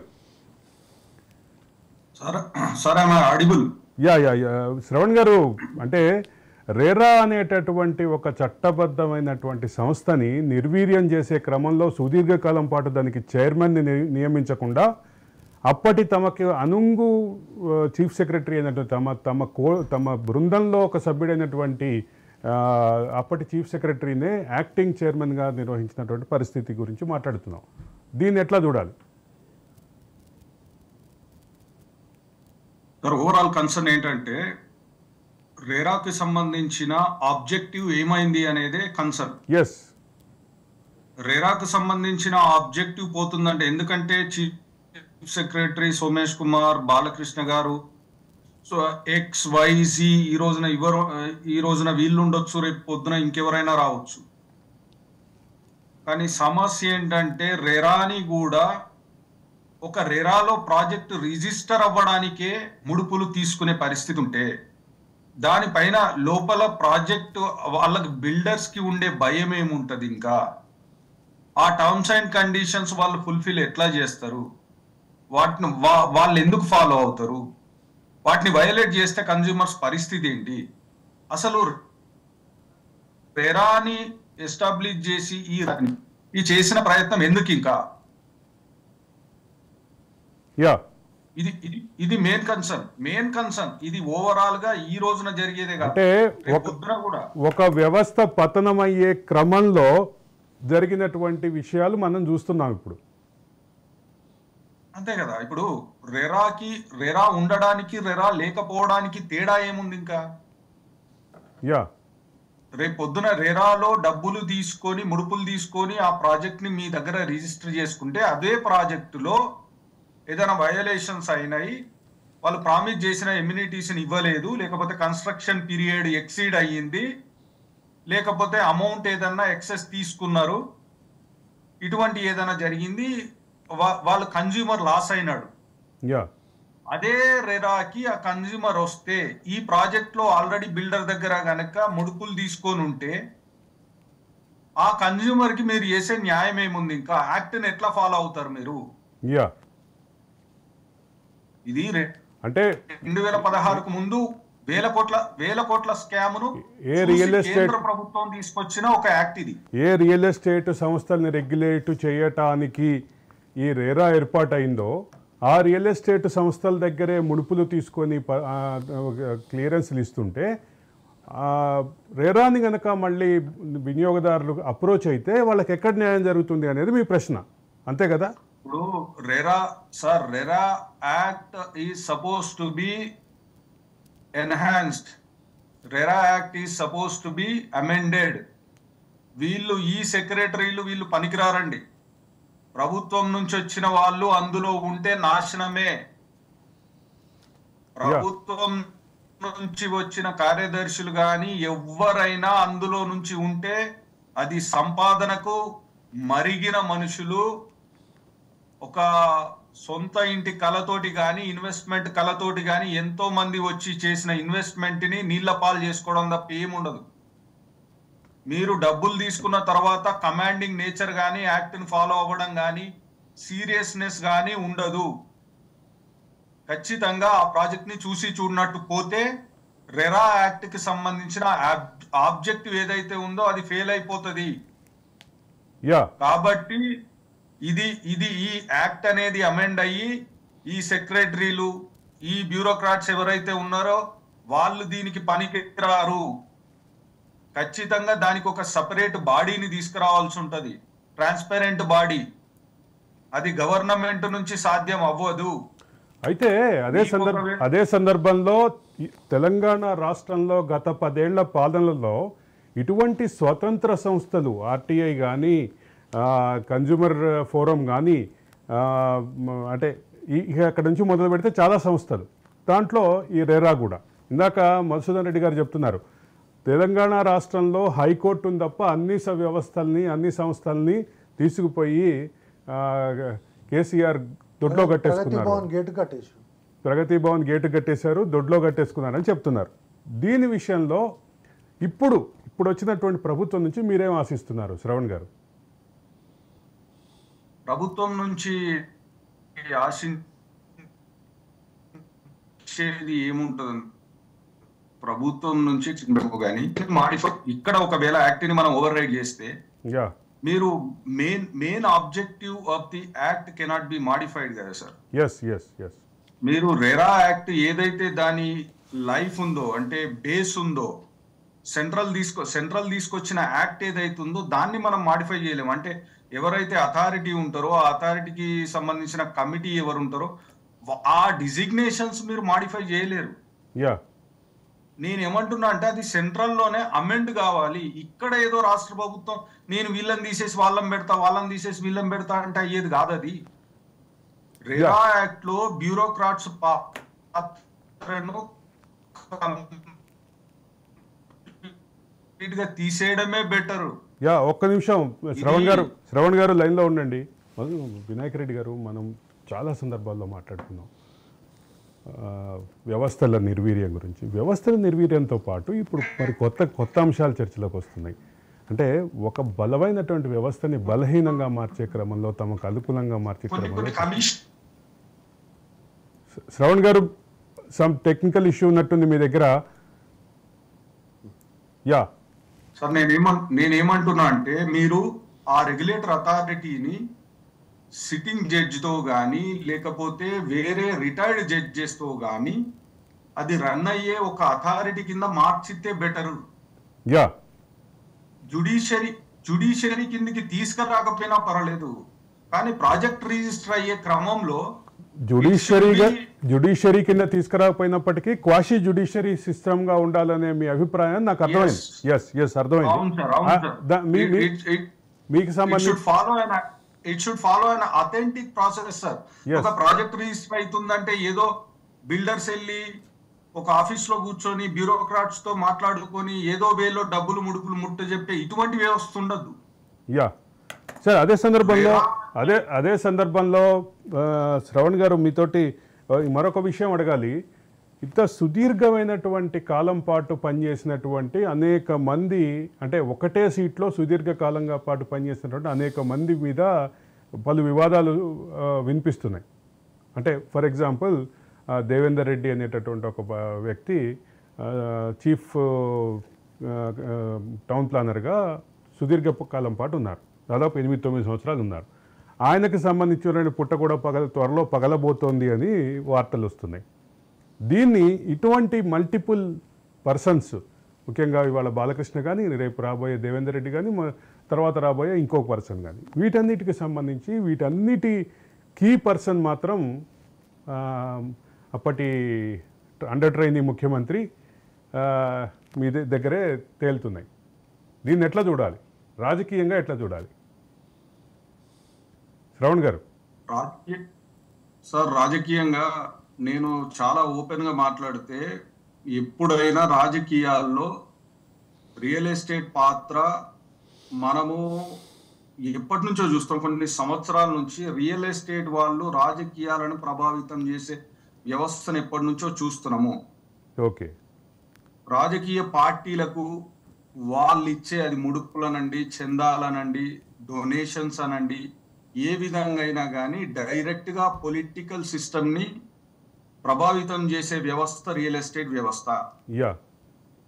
ఆ రియల్ ఎస్టేట్ వ్యవస్థకు సంబంధించి మీరు అదే రాజకీయ నాయకుల చేతుల్లో బందీలుగా ఉండేటువంటి బ్యూరోక్రాట్స్ ని మీరు కార్యదర్శులుగా అట్లా మీరు నియామకం చేసినప్పుడు దాని ట్రాన్స్పరెన్సీ అనేది దెబ్బతింటది ఖచ్చితంగా. ఈ రోజున నేను మాట్లాడొచ్చు, కానీ రెరాకు సంబంధించిన ఫెయిల్యూర్స్ ఒక 100, 200, 300 అని రానున్న కాలంలో చూసి చూసి చూసి సెంట్రల్ అనేది then it will take a decision to amend the act అంటది. దాన్ని మళ్ళా ఖచ్చితంగా జ్యుడిషియరీ కిందికి తీసుకురావడానికి ట్రై చేస్తుంది ఇండిపెండెంట్ గా. కానీ ఇప్పుడు ఈ లోపు జరిగే ఏవైతే ఉంటాయో ఈ దెబ్బలు ఖచ్చితంగా తినాల్సిందే సమాజం. ఎంతో మంది మళ్ళీ బాధపడ్డ తర్వాత, ఎంతో మంది అన్యాయం అయిపోయిన తర్వాత, నష్టపోయిన తర్వాత అప్పుడు సెంట్రల్ అనేది కళ్ళు తెరుస్తుంది. అన్ని యాక్ట్ లో లాగానే ఇందులో కూడా మనం అమెండ్మెంట్స్ చేసుకోవాల్సిన అవసరం ఉంది. ఈ కార్యదర్శులు కానీ వీళ్ళ చేతిలో కానీ ఒక కీలకమైనటువంటి జంక్షన్లో ఉన్నాం. గత ప్రభుత్వం చేసినటువంటి పాలన విధ్వంసం మీద ఇప్పుడు ప్రభుత్వం కొంచెం అంటే వెతుకుతున్నట్టుగా ఉంది. ఆ అంశాల్లోకి వెళ్దాం. వినాయక్ రెడ్డి గారు, ఇవన్నీ చూస్తున్నాం. అంటే ఆయన న్యాయవాదిగా ఆయన బాధ చెప్తున్నారు. అంటే దాన్ని క్వాషీ జ్యుడిషియల్ సిస్టమ్గా ఉన్నటువంటిది దీనిగా చూడాలనుకుంటున్నారు. ఒకటి పవర్ఫుల్గా చూడాలనుకుంటున్నారు. రెవెన్యూ కంటే కూడా రేరాని ఇంకా పవర్ఫుల్గా చూడాలనుకుంటున్నారు. మీరు ఎట్లా అంటున్నారు? నేను అనేది ఏంటంటే, ఏదైనా చట్టబద్ధమైన సంస్థలు వచ్చినప్పుడు ఆ సంస్థలు ప్రభుత్వ ఆధీనం లేకుండా ఇండిపెండెంట్గా ఏమన్నా మనగలిగితే కొంత ప్రయోజనం ఉంటుంది. కానీ ఇప్పుడు ఈ చట్టబద్ధమైన సంస్థలు తీసుకురావడం వల్ల ఈ సంస్థలు పెరిగి ఆ సంస్థల్లో ఉండే వాళ్ళ యొక్క ఆదాయాలు పెరుగుతున్నాయి. ఆ సంస్థలతో చట్టబద్ధంగానే దోపిడీ జరుగుతుంది. మీకు ఇంకొక విషయం చెప్పాలి. ఆయన హెచ్ఎండిఏ డైరెక్టర్గా ఉన్నప్పుడు బాలకృష్ణ 4 జోన్లలో 3 జోన్లు ఆయన అండర్లో ఉండేవి. ఆ 3 జోన్లలో ఆయన హెచ్ఎండిఏ డైరెక్టర్గా ఫార్వర్డ్ చేసిన ఫైల్స్ని రేరా సెక్రటరీగా వెళ్ళిన తర్వాత అప్రూవ్ చేశాడంటూ ఒక విమర్శ ఉంది. అంటే వ్యవస్థల మధ్య ఆయన రేరాకి వెళ్ళిన తర్వాత అది అప్రూవ్ చేసినటువంటి పరిస్థితి ఉంది. ఇది దాదాపు 500 ఫైల్స్ అంటున్నారు, 500 భారీ ప్రాజెక్టులు అంటున్నారు. ఎట్లా చూడాలి? నేను అనేది ఏంటంటే, ఈయన 500 ప్రాజెక్టుల ఈయన ఈజ్ వెరీ స్మాల్ మ్యాన్ నా దృష్టిలో. ఎందుకంటే ఈ హైదరాబాద్ మొత్తం లోపల వీళ్ళు అధికారంకి వచ్చిన తర్వాత ముందు ల్యాండ్స్ గురించే వీళ్ళు ఎక్కువగా పరిశోధన చేశారు. ఎక్కడ ఏం చేయగలం అనేది. ఇంతకుముందు మనం వస్తున్నట్టు సార్ చెప్పాడు, ఏది మన అయ్యప్ప సొసైటీ ఏంది, ఎవడన్నా డబ్బులు లేని వాడు ఉంటే వాడు 2 బిల్డింగులు కొలగొట్టారు. వాళ్ళు వెనక బ్యాక్ డోర్లో మాట్లాడుకున్నారు. అక్కడ కవిత పేరు మీద 2 ఎకరాలు చేసిండ్రు అనేది కూడా ప్రజలు అనుకుంటున్నారు. అది అక్కడ చూస్తున్నాం కూడా. ఎందుకు ఆపిండ్రు అనేది ఒక ప్రశ్న. నేనేంటంటే, వీళ్ళు ఈ పబ్లిక్లో ఉన్నది ఏంటంటే దరిదాపు హైదరాబాద్ చుట్టూ వీళ్ళ ఆధీనం లోపల 20-25 వేల ఎకరాలు వీళ్ళ చేతుల్లో ఉందని అంటున్నాం. అంతేకాకుండా ఇంతకుముందు టౌన్ ప్లానింగ్ మన సిస్టంలో చూసినప్పుడు అన్నీ ఉన్నాయి. అన్నీ ఉన్నప్పుడు ఈ ఒక ప్రదేశంలో మీరు ఒక అవుట్లెట్ వచ్చిందనుకోండి, లేదా బిల్డింగ్స్ వచ్చినాయి అనుకోండి, ఆ ఏరియా లోపల రోడ్లు ఎంత ఉండాలా, మీరు ఎంత పర్మిషన్ ఇస్తున్నారు, డ్రైనేజీస్ ఫెసిలిటీస్ ఎంత ఉంది, రేపు రష్ పెరిగితే రోడ్లు భరిస్తాయా లేదా, ఇవన్నీ చూడాలి. ఈవెన్ మీరు చూడండి, నిజాం కట్టిన దాన్నెప్పుడు ఉన్న రోడ్ల పరిస్థితి కూడా ఈరోజు లేదు, అక్కడ ఉన్న డ్రైనేజ్ కూడా ఈరోజు లేదు. రేపు ఈ న్యూ సిటీ లేకపోతే ఈయన కేటీఆర్ చెప్తున్నాడుగా, మా దోస్త్ వచ్చి ఏది న్యూయార్క్ లాగా అయిపోయింది, ఇది న్యూయార్క్ అనుకుంటున్నా అని అన్నాడు. నేను రేపు న్యూయార్క్ కాదు కదా, రేపు పాత బస్తీ కంటే దారుణంగా తయారయ్యేటట్లుంది. ఇప్పటికే ఏది ట్రాఫిక్ అనేది చాలా దారుణంగా ఉంది. మీరు ఒకసారి ఈవినింగ్ కానీ మార్నింగ్ కానీ పోతే 1-2 గంటల లోపల బయటికి రాని పరిస్థితి ఉంది.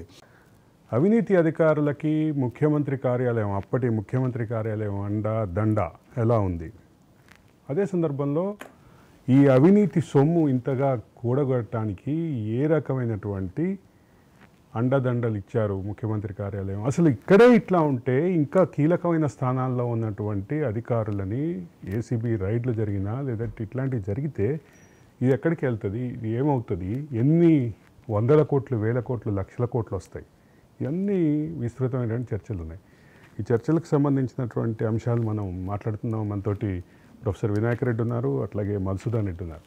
మధుసూదన్ రెడ్డి గారు, మళ్ళా వస్తున్నాం మీ దగ్గరికి.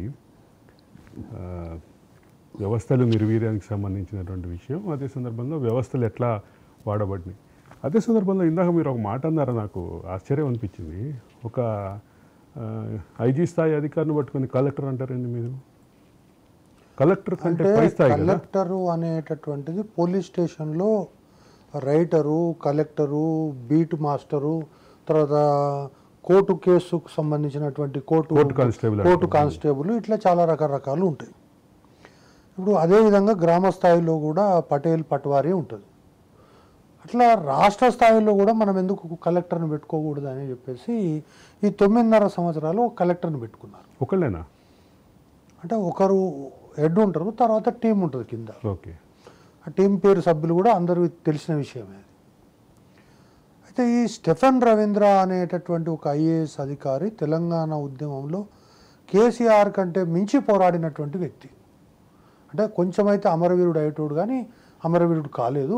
అది మన అదృష్టం, తెలంగాణ అదృష్టం అనుకోండి. ఆయన తెలంగాణకు ఉండడం, ఆయన ఆనిముత్యం లాంటి ఐఏఎస్ అధికారిని మాకు ఇవ్వాలని చెప్పి ఆంధ్రప్రదేశ్ కోరినా కూడా మరి ఏమైందో తెలియదు, కానీ ఆయన కీ కలెక్టర్ పోస్ట్లో ఉన్నాడనే ఉద్దేశంతో ఇవ్వలే. అంటే కలెక్టర్ అంటే మళ్ళీ ప్రజలు కూడా కన్ఫ్యూజ్ అవుతారు. పోలీస్ స్టేషన్ పరిధిలో ఉండేటటువంటి వసూలు రాజా అని కలెక్టర్ అంటారు. అట్లా ఈయన ముఖ్యంగా చేసినటువంటిది ఏంటంటే 2018 ఎలక్షన్స్లో అంత పెద్ద ఎత్తున ఈయన పేరు వినిపించలేదు, కానీ 2023 ఎన్నికలకు ముందు ఈయన నిర్వహించినటువంటి ఈ 5-6 నెలల్లో మా దగ్గర ఒక వైట్ హౌస్ అని ఫంక్షన్ హాల్ ఉంటుంది. దాన్ని సంధ్య మేడం అని ఒక ఆమె చూసేది. వాళ్ళకు ఇంకా మిగతా ఎస్టాబ్లిష్మెంట్స్ కూడా చాలా ఉన్నాయి. సరే, ఏదో పేరు మీద వాళ్ళని బెదిరించడము, ఏదో పెట్రోల్ పంప్ దగ్గర వివాదం వస్తే బెదిరించడము, సో మీరు పార్టీకి ఇంత ఇవ్వాలని అంత ఇవ్వాలని. నేనేమంటున్నా అంటే, పార్టీ చందాలు వసూలు చేయడానికి వీడు పోలీస్ ఆఫీసరా లేక ప్రభుత్వం నియమించిన అనధికార బ్రోకరా? అది ఒక ఆశ్చర్యకరమైన విషయం. రెండవది, ఇంకా ఈయన మీద ఆరోపణలు ఏమున్నాయంటే, ఈ స్టెఫెన్ రవీంద్ర అనేటటువంటిది ఒక ఇర్రెగ్యులర్ కేసు పేట్ బషీరాబాద్లో కట్టడం జరిగింది. అదేవిధంగా ఇప్పుడు పైలట్ రోహిత్ రెడ్డి యొక్క ఫామ్ హౌస్కు సంబంధించినటువంటి మొత్తము అక్కడ సీసీటీవీ ఫుటేజీలు పెట్టడము, వాళ్ళతో మాట్లాడించడము, ఆ మాట్లాడిని ప్రగతి భవన్కి చేయడం, ఇవన్నీ కూడా ఈ క్రిమినల్ బ్రెయిన్ ద్వారానే జరిగినట్టుగా బయట ప్రచారం జరుగుతుంది. మనం చిన్నోళ్ళం, మనకేం తెలుస్తుంది ఇవన్నీ.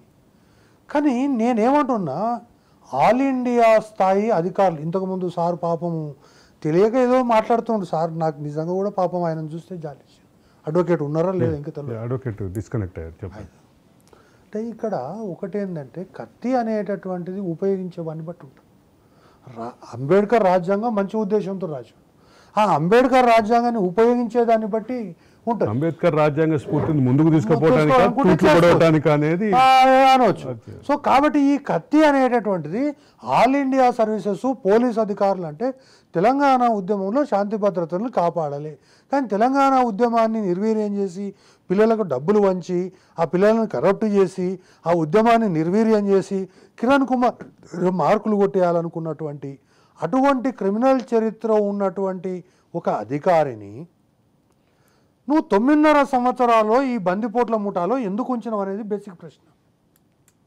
అంటే ఆయన చేసిన తెలంగాణ ఉద్యమానికి కానీ తెలంగాణకు కానీ ఈ యొక్క అధికారి చేసిన పాత్ర ఏంటి? మరి అటువంటి వ్యక్తి మంచి ఎందుకు చేస్తాడు అని మనమందరికి అర్థం కాలే. చాలామంది ఐఏఎస్ అధికారులు, నాన్ ఐఏఎస్ అధికారులు, నాన్ క్యాడర్ ఎస్పీలు వీళ్ళంతా కూడా ఏంటంటే ఈ స్టెఫెన్ రవీంద్రను ఎందుకు కేసీఆర్ ప్రభుత్వం దగ్గర తీస్తుంది అనేది. కానీ అల్టిమేట్గా విషయం ఏంటంటే అదే సందర్భంలో ఒక మాట చెప్పాలి. తెలంగాణ కోసం తన ఉద్యోగాన్ని రాజీనామా చేసిన డిఎస్పీ నళినికి కనీసం అపాయింట్మెంట్ ఇవ్వలేదు. కానిస్టేబుల్ శ్రీనివాస్ గౌడ్కి కనీసం రీపోస్టింగ్ ఇవ్వలేదు. ఇట్లాంటి అనేక అంటే ఇంకోటి స్టీఫెన్ రవీంద్ర ఆ రోజు ఆర్టీఓ ఆఫీస్ దగ్గర జరిగినటువంటి ఘర్షణలో ఎవరైతే ఒక బీసీ నాయకుడిని టార్గెట్ చేసి అంటే నేను ఆ రాజ్యాంగం ఆయన ఒక పదవి కీలకమైనటువంటి పదవి వ్యవహరించిన కారణంగా ఆయన పేరు నేను చెప్పట్లేదు. ఇప్పుడు ఎవరైతే నాయకుడిని చంపాలని చూశారో ఆయన బాడీలో ఉన్నటువంటి ఒక కీలకమైనటువంటి పార్ట్స్ మీద అటాక్ చేశాడో అటువంటి స్టీఫెన్ రవీంద్ర ఆ నాయకుడికేమో అపాయింట్మెంట్ ఇవ్వలేదు, స్టీఫెన్ రవీంద్రకేమో ప్రమోషన్ ఇచ్చారు. ఇప్పుడు నేనేమంటే మీరు చాలా అమాయకంగా మాట్లాడుతున్నారు సార్. యా అంటే మీరు ఇన్నోసెంట్గా మాట్లాడుతున్నారు. ఇప్పుడు ఇవన్నీ కూడా బండి కింద కుక్కలు. ఇప్పుడు మీరు చెప్పిన పెయిన్లు ఏవైతే సాక్రిఫైస్ అంటున్నారో, ఇప్పుడు ఒక సమావేశంలో నేను కూడా ఉన్నా. కోదండరామ్ గారిని చూసి ఈయన ముఖం చూడండి ఎంత గుండ్రంగా ఉంది, చంద్రబింబం లాగా ఉంది, వాడు కర్నూలు ఎంత ముద్దుగున్నాడయా, కర్నూలులో వాడు ఉంటాడు, వాడి పెండ ముఖము పీజీ వెంకటేష్ పెండ ముఖం అన్నాడు. మా 6 నెలలు కాలేదు వాడు ఒక బండి కింద కుక్క పోతూ వాడు నేనే మోసిన బండి అని అనుకుంటుంది. కాబట్టి సరే ఆఫ్కోర్స్ ఆయన ఈరోజు నిన్ననో ఏమో ఎమ్మెల్సీ అయినట్టు మీ టీవీ ద్వారా ఆయనకు శుభాకాంక్షలు అంటే చెప్తున్నా. అంటే ఇవన్నీ నిజంగా కూడా కొన్నిసార్లు చరిత్ర విచిత్రంగా ఉంటుందండి. మా గురించి ఏమన్నట్టు తెలుసా, ఇవి కుక్కకు తోకలు ఇవి అంటే ప్రభుత్వ ఉద్యోగుల నుంచి ఆయన మాట్లాడిన భాష. కుక్క తోకను ఊపాలే కానీ తోక కుక్కను ఊపుతుంది ఏంది అని అన్నాడు. ఇది నంబర్ 1. నంబర్ 2 ఏమన్నాడు, ఏవాడు కోదండరామేందా బండి కింద కుక్క అని అన్నాడు. ఎప్పుడైనా సర్పంచ్ గెలిచిండా, వాడు ఏమైనా గెలిచిండా, వాడు బండి కింద ఆ బండి నేనే మోసిన అనుకోండు. తెలంగాణ ఉద్యమంలో నేను కదా ఈ సాగరాహారం చేసింది. సాగరాహారం చేసిన రోజు నువ్వు సాగరాహారం చేస్తే సస్తో కొడుక అని కోదండరాముని బెదిరించిందే అయినా కదా. ఆ చరిత్ర నాకు అన్నకు తెలుసు కదా. కాబట్టి ఇంకా ఆ కుక్క అయిపోగానే నిన్న లాస్ట్ చాలా ఇంపార్టెంట్. నిజంగా కూడా ఇవన్నీ ఎట్లా గడుస్తున్నాయి నాకు అర్థం కాలే. మా అన్న చెప్పాలి. నేనేమన్నాడంటే తెలంగాణ ప్రజలు 4 కోట్ల మంది బుద్ధి గడ్డినేని ఒక శునకాన్ని తీసుకొని వచ్చి కనకపు సింహాసనం కూర్చోబెట్టారు. ఇది యువరాజు అన్నాడు. అంటే మరి తెలంగాణ ప్రజలకు మైండ్ పనిచేయలేదా, లేకుంటే అన్నోనికి మైండ్ పనిచేయలేదనేది తెలంగాణ ప్రజలు డిసైడ్ చేస్తారు రేపు పార్లమెంట్ ఎన్నికల్లో. కానీ ఇట్లా చూడు, అక్కడ కుక్క వచ్చింది, ఇక్కడ కుక్క వచ్చింది, ఇక్కడ కుక్క అంటే ఇటువంటివన్నీ కూడా తెలంగాణ సమాజంలో ఇక్కడ స్పష్టంగా చెప్తుంది ఏంటంటే ఈ స్టెఫెన్ రవీంద్ర కానీ ఇప్పుడు మీరు చెప్తున్నటువంటి జిహెచ్ఎంసీ అధికారి దేవేందర్ రెడ్డి కానీ వీళ్ళంతా కూడా ఏంటంటే బాలకృష్ణ కానీ ఇంకా 5-6 పేర్లు ఉన్నాయి. అది ఎట్లాగో వాళ్ళ టాపిక్ వచ్చినప్పుడు మనం మాట్లాడుకుందాం. ఇప్పుడు అనవసరంగా మాట్లాడడం ఎందుకు. వీళ్ళందరికీ ఏంటంటే సేమ్ ఎనాలజీ. మనమడు ముఖ్యమంత్రి అవుతాడు, తండ్రి ముఖ్యమంత్రి అవుతాడు, తాత ముఖ్యమంత్రిగా ఉన్నాడు. కాబట్టి ఈ 50 సంవత్సరాల తర్వాత కదా అప్పటికి ఇప్పుడే రిటైర్ అయినటువంటి వినాయక్ రెడ్డి అప్పుడు కట్టె పట్టుకొని ఏడని నడుస్తాడో ఏం కథనో అది అప్పుడు కదా అని వీళ్ళంతా కూడా ఏంటంటే విచ్చలవిడిగా వ్యాపారం చేశారు. ఇప్పుడు మీరు దేవేంద్ర రెడ్డి గురించి చెప్తున్నారు, సిటీ చీఫ్ ప్లానర్. ఇది జిహెచ్ఎంసీ నుంచి హెచ్ఎండిఏ చేసినాక హెచ్ఎండిఏ నుంచి ఇంకా పరిధి విస్తరించి ఇప్పుడు 666 ఇటువంటి వచ్చిన తర్వాత దాదాపు 7 జిల్లాలకు ఈయన మాస్టర్ పీస్. అంటే అంటే ఉదాహరణకు నందిగామ దాటిన తర్వాత, చేవెళ్ళ దాటిన తర్వాత, లేదు కంది దాటిన తర్వాత ఎక్కడ ఏ రోడ్డు వస్తుంది అనేది ఇప్పుడే తెలుసు.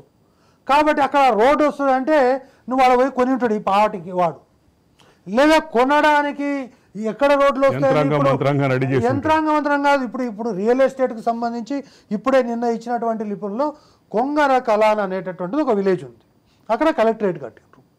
అక్కడ ఈ మధ్య బాగా పేరున్నటువంటిది వాసవి బిల్డర్స్. ఈ వాసవి బిల్డర్స్కు 100 ఎకరాలు కేటాయించారు. కేటాయించడం అంటే ఎట్లా, ధరణి లోపల ప్రొహిబిటెడ్ లిస్ట్లో ఉంటే దాన్ని పీకేసి ఇది ఆయనకు దారదత్తం చేసారు. దానికి ఆయన ఎలక్షన్లు ఏమి ఇచ్చిండు ఏం కథ ఇది మన చిన్నోళ్ళం కాబట్టి మనకు తెలియదు. ఇప్పుడు నిన్న వచ్చిన లిస్టులో ఈరోజు ఒక పత్రికలు వచ్చింది కాబట్టి నేను చూసి ఆ ల్యాండ్ కార్డు కూడా పోయి వచ్చిన. ఈ 100 ఎకరాలు ఇచ్చిండ్రు అంటే అక్కడ ఏమొస్తుంది? ఇక్కడ సిటీ ప్లానర్గా అయిన పరిపాలన అంతా ఏంటంటే ఎక్కడ ఏమొస్తుంది అనేటటువంటిది. ఇప్పుడు గూగుల్ కంపెనీ ఎక్కడ వస్తుంది అనేది అడిగితే ఏం తెలుసు ఆయనకి ఏం తెలియదు. కాబట్టి గూగుల్ కంపెనీ ఎక్కడ వస్తుంది, రేపు ఇది ఎక్కడ వస్తుంది, అది ఎక్కడ వస్తుంది, ఇవన్నీ తెలిసి ఎక్కడెక్కడ ల్యాండ్ కొనాలనో అడ్వైజ్ చేసే చాలు ఆయనకు వచ్చేటటువంటి కోట్ల రూపాయలు వస్తాయి. 7 సంవత్సరాలు 8 సంవత్సరాలు నేనేమంటున్నానంటే ఆయన కోట్ వేసుకొని విదేశాలకు దేనికి పోయిండో తెలియదు, కానీ హైదరాబాదులో ఉన్నటువంటి భూమి అంటే ఎంత ఆశ్చర్యం వేస్తుంది అంటే మా అన్నలాంటి వాళ్ళు కూడా ఎందుకు ఊకుంటున్నారో ఇప్పటికి కూడా నాకు అర్థం కాలే. నేను మొన్న పోదాము అని చెప్పేసి గచ్చిబౌలి నుంచి పోతుంటే అదేదో సైకిల్ దొక్కడానికి ఒక పెద్ద రోడ్ వేసారు 26 కిలోమీటర్లు. సరే చూద్దాం తగ్గి చూద్దాం అంటే బర్రెలు నడుస్తాయి అందులో. బర్రెలు ఈ నుంచి దాదాపు కిలోమీటర్ బర్రెలే ఉన్నాయి. అరే ఇది బర్రెల కోసం వేసిండ్రా ఏం కథ అని వీడియో కూడా తీసిన.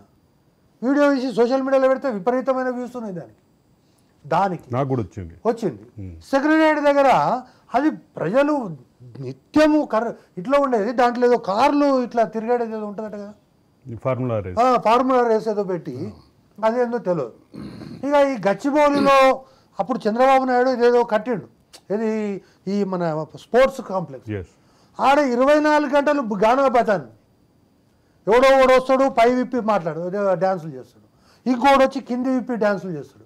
ఏంటంటే కేటీఆర్ పర్మిషన్, దానికి బుక్ మై షోలో ఇవి అన్నీ హైదరాబాద్ అనేటటువంటిది ఏంది అంటే ఒకడంటాడు. ఇంకో మాట చెప్పాలి, వీటన్నిటికీ పర్మిషన్ ఇచ్చేది సైబరాబాద్ కమిషనరేట్. సైబరాబాద్ కమిషనర్ ఎవరు అప్పట్లో?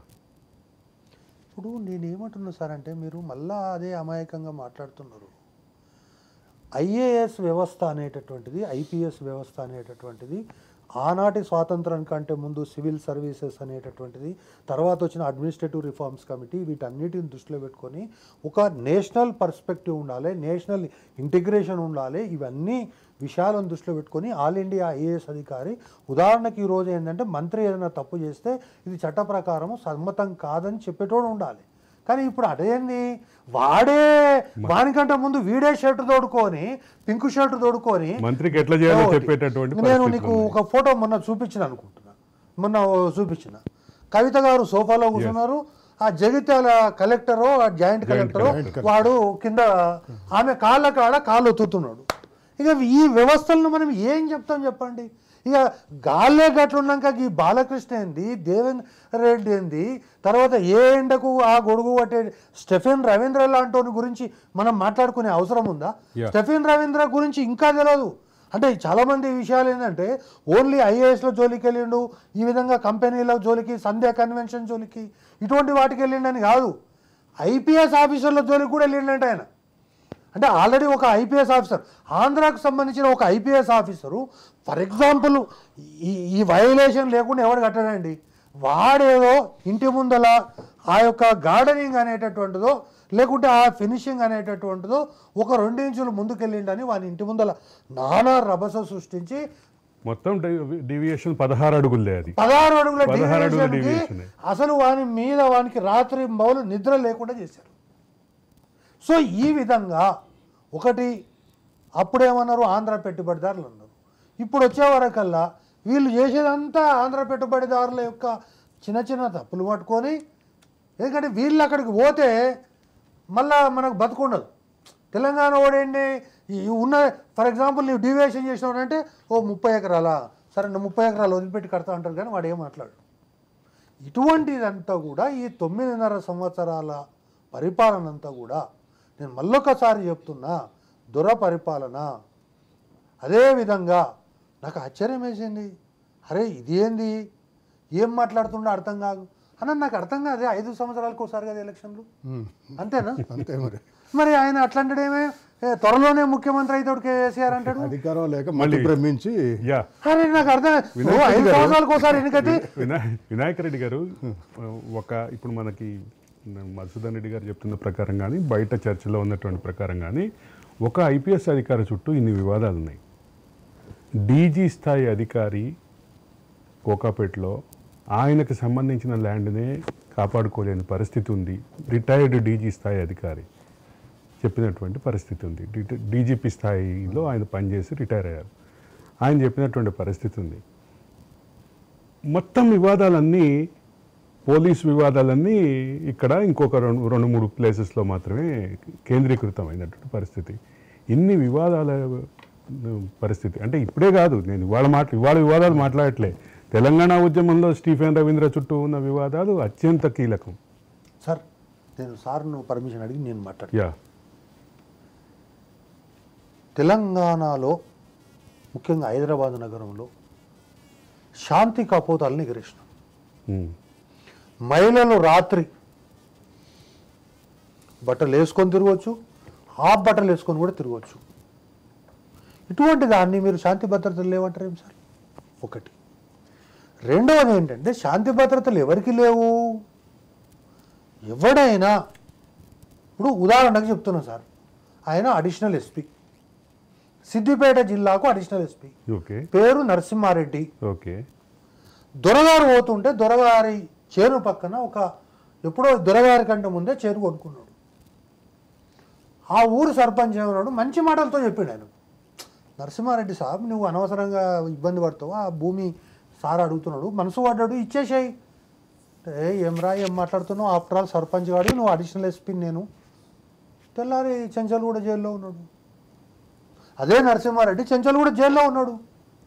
బయట ఉన్న ప్రచారం ఏంటంటే కనీసం ఆ సర్పంచ్ చెప్పిన మాట వింటే ఆయనకు ఏదో 2 కోట్లు 3 కోట్లు వచ్చాయి. ఇప్పుడు ఆ ఉత్తగా ఏమంటారు ఫుజూల్కి రిజిస్ట్రేషన్ చేయాల్సి వచ్చింది. వినాయక్ రెడ్డి గారు, ఇట్లాంటి వివాదాలన్నీ ఎట్లా చూస్తారు? మీ ఇప్పుడు సుదీర్ఘకాలం పాటు మీ శిష్యులు చాలామంది ఐఏఎస్ ఆఫీసర్లు, ఐపీఎస్ ఆఫీసర్లు ఉన్నారు. ఆ తర్వాత మీలాంటి వాళ్ళ దగ్గర మేము అడ్మినిస్ట్రేటివ్ రిఫార్మ్స్ గురించి చదువుకున్నాం. ఇప్పుడు వీటన్నిటిని చూసిన తర్వాత ఏమనిపిస్తుంది మీకు? ఒకటి చెప్పాలి అంటే, ఇంతకు ముందు మేము స్టూడెంట్గా ఉన్నప్పుడు ఎడ్యుకేషన్లు చేసేటప్పుడు శంకరన్ లాంటి వాళ్ళు, సుబ్రహ్మణ్యం లాంటి వాళ్ళు, యుగంధర్ లాంటి వాళ్ళు ఐఏఎస్ వాళ్ళు ఉంటుండే. ఉన్నప్పుడు ఏంటంటే వాళ్ళకి రూల్ బుక్ అనేది ప్రామాణికం.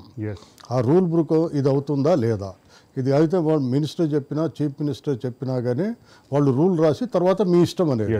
అప్పుడు మినిస్టర్లు కూడా ఏం చేసేదంటే, అరే రూల్కి వ్యతిరేకమైతే ఉందా మధుసూదన్ రెడ్డి, ఇది కాదు అని ఆయనకు చెప్పేవాళ్ళు. ఇప్పుడు అట్లేదు. వీళ్ళు ఏం చేస్తున్నారు, ఈ ఐఏఎస్ ఆఫీసర్లు కూడా రాజకీయ నాయకులు ఎట్లా సంపాదించవచ్చు, ఎటువంటి లూపోల్స్ ఉన్నాయి, ప్రతి చట్టంలో కూడా లూపోల్స్ ఉన్నాయి.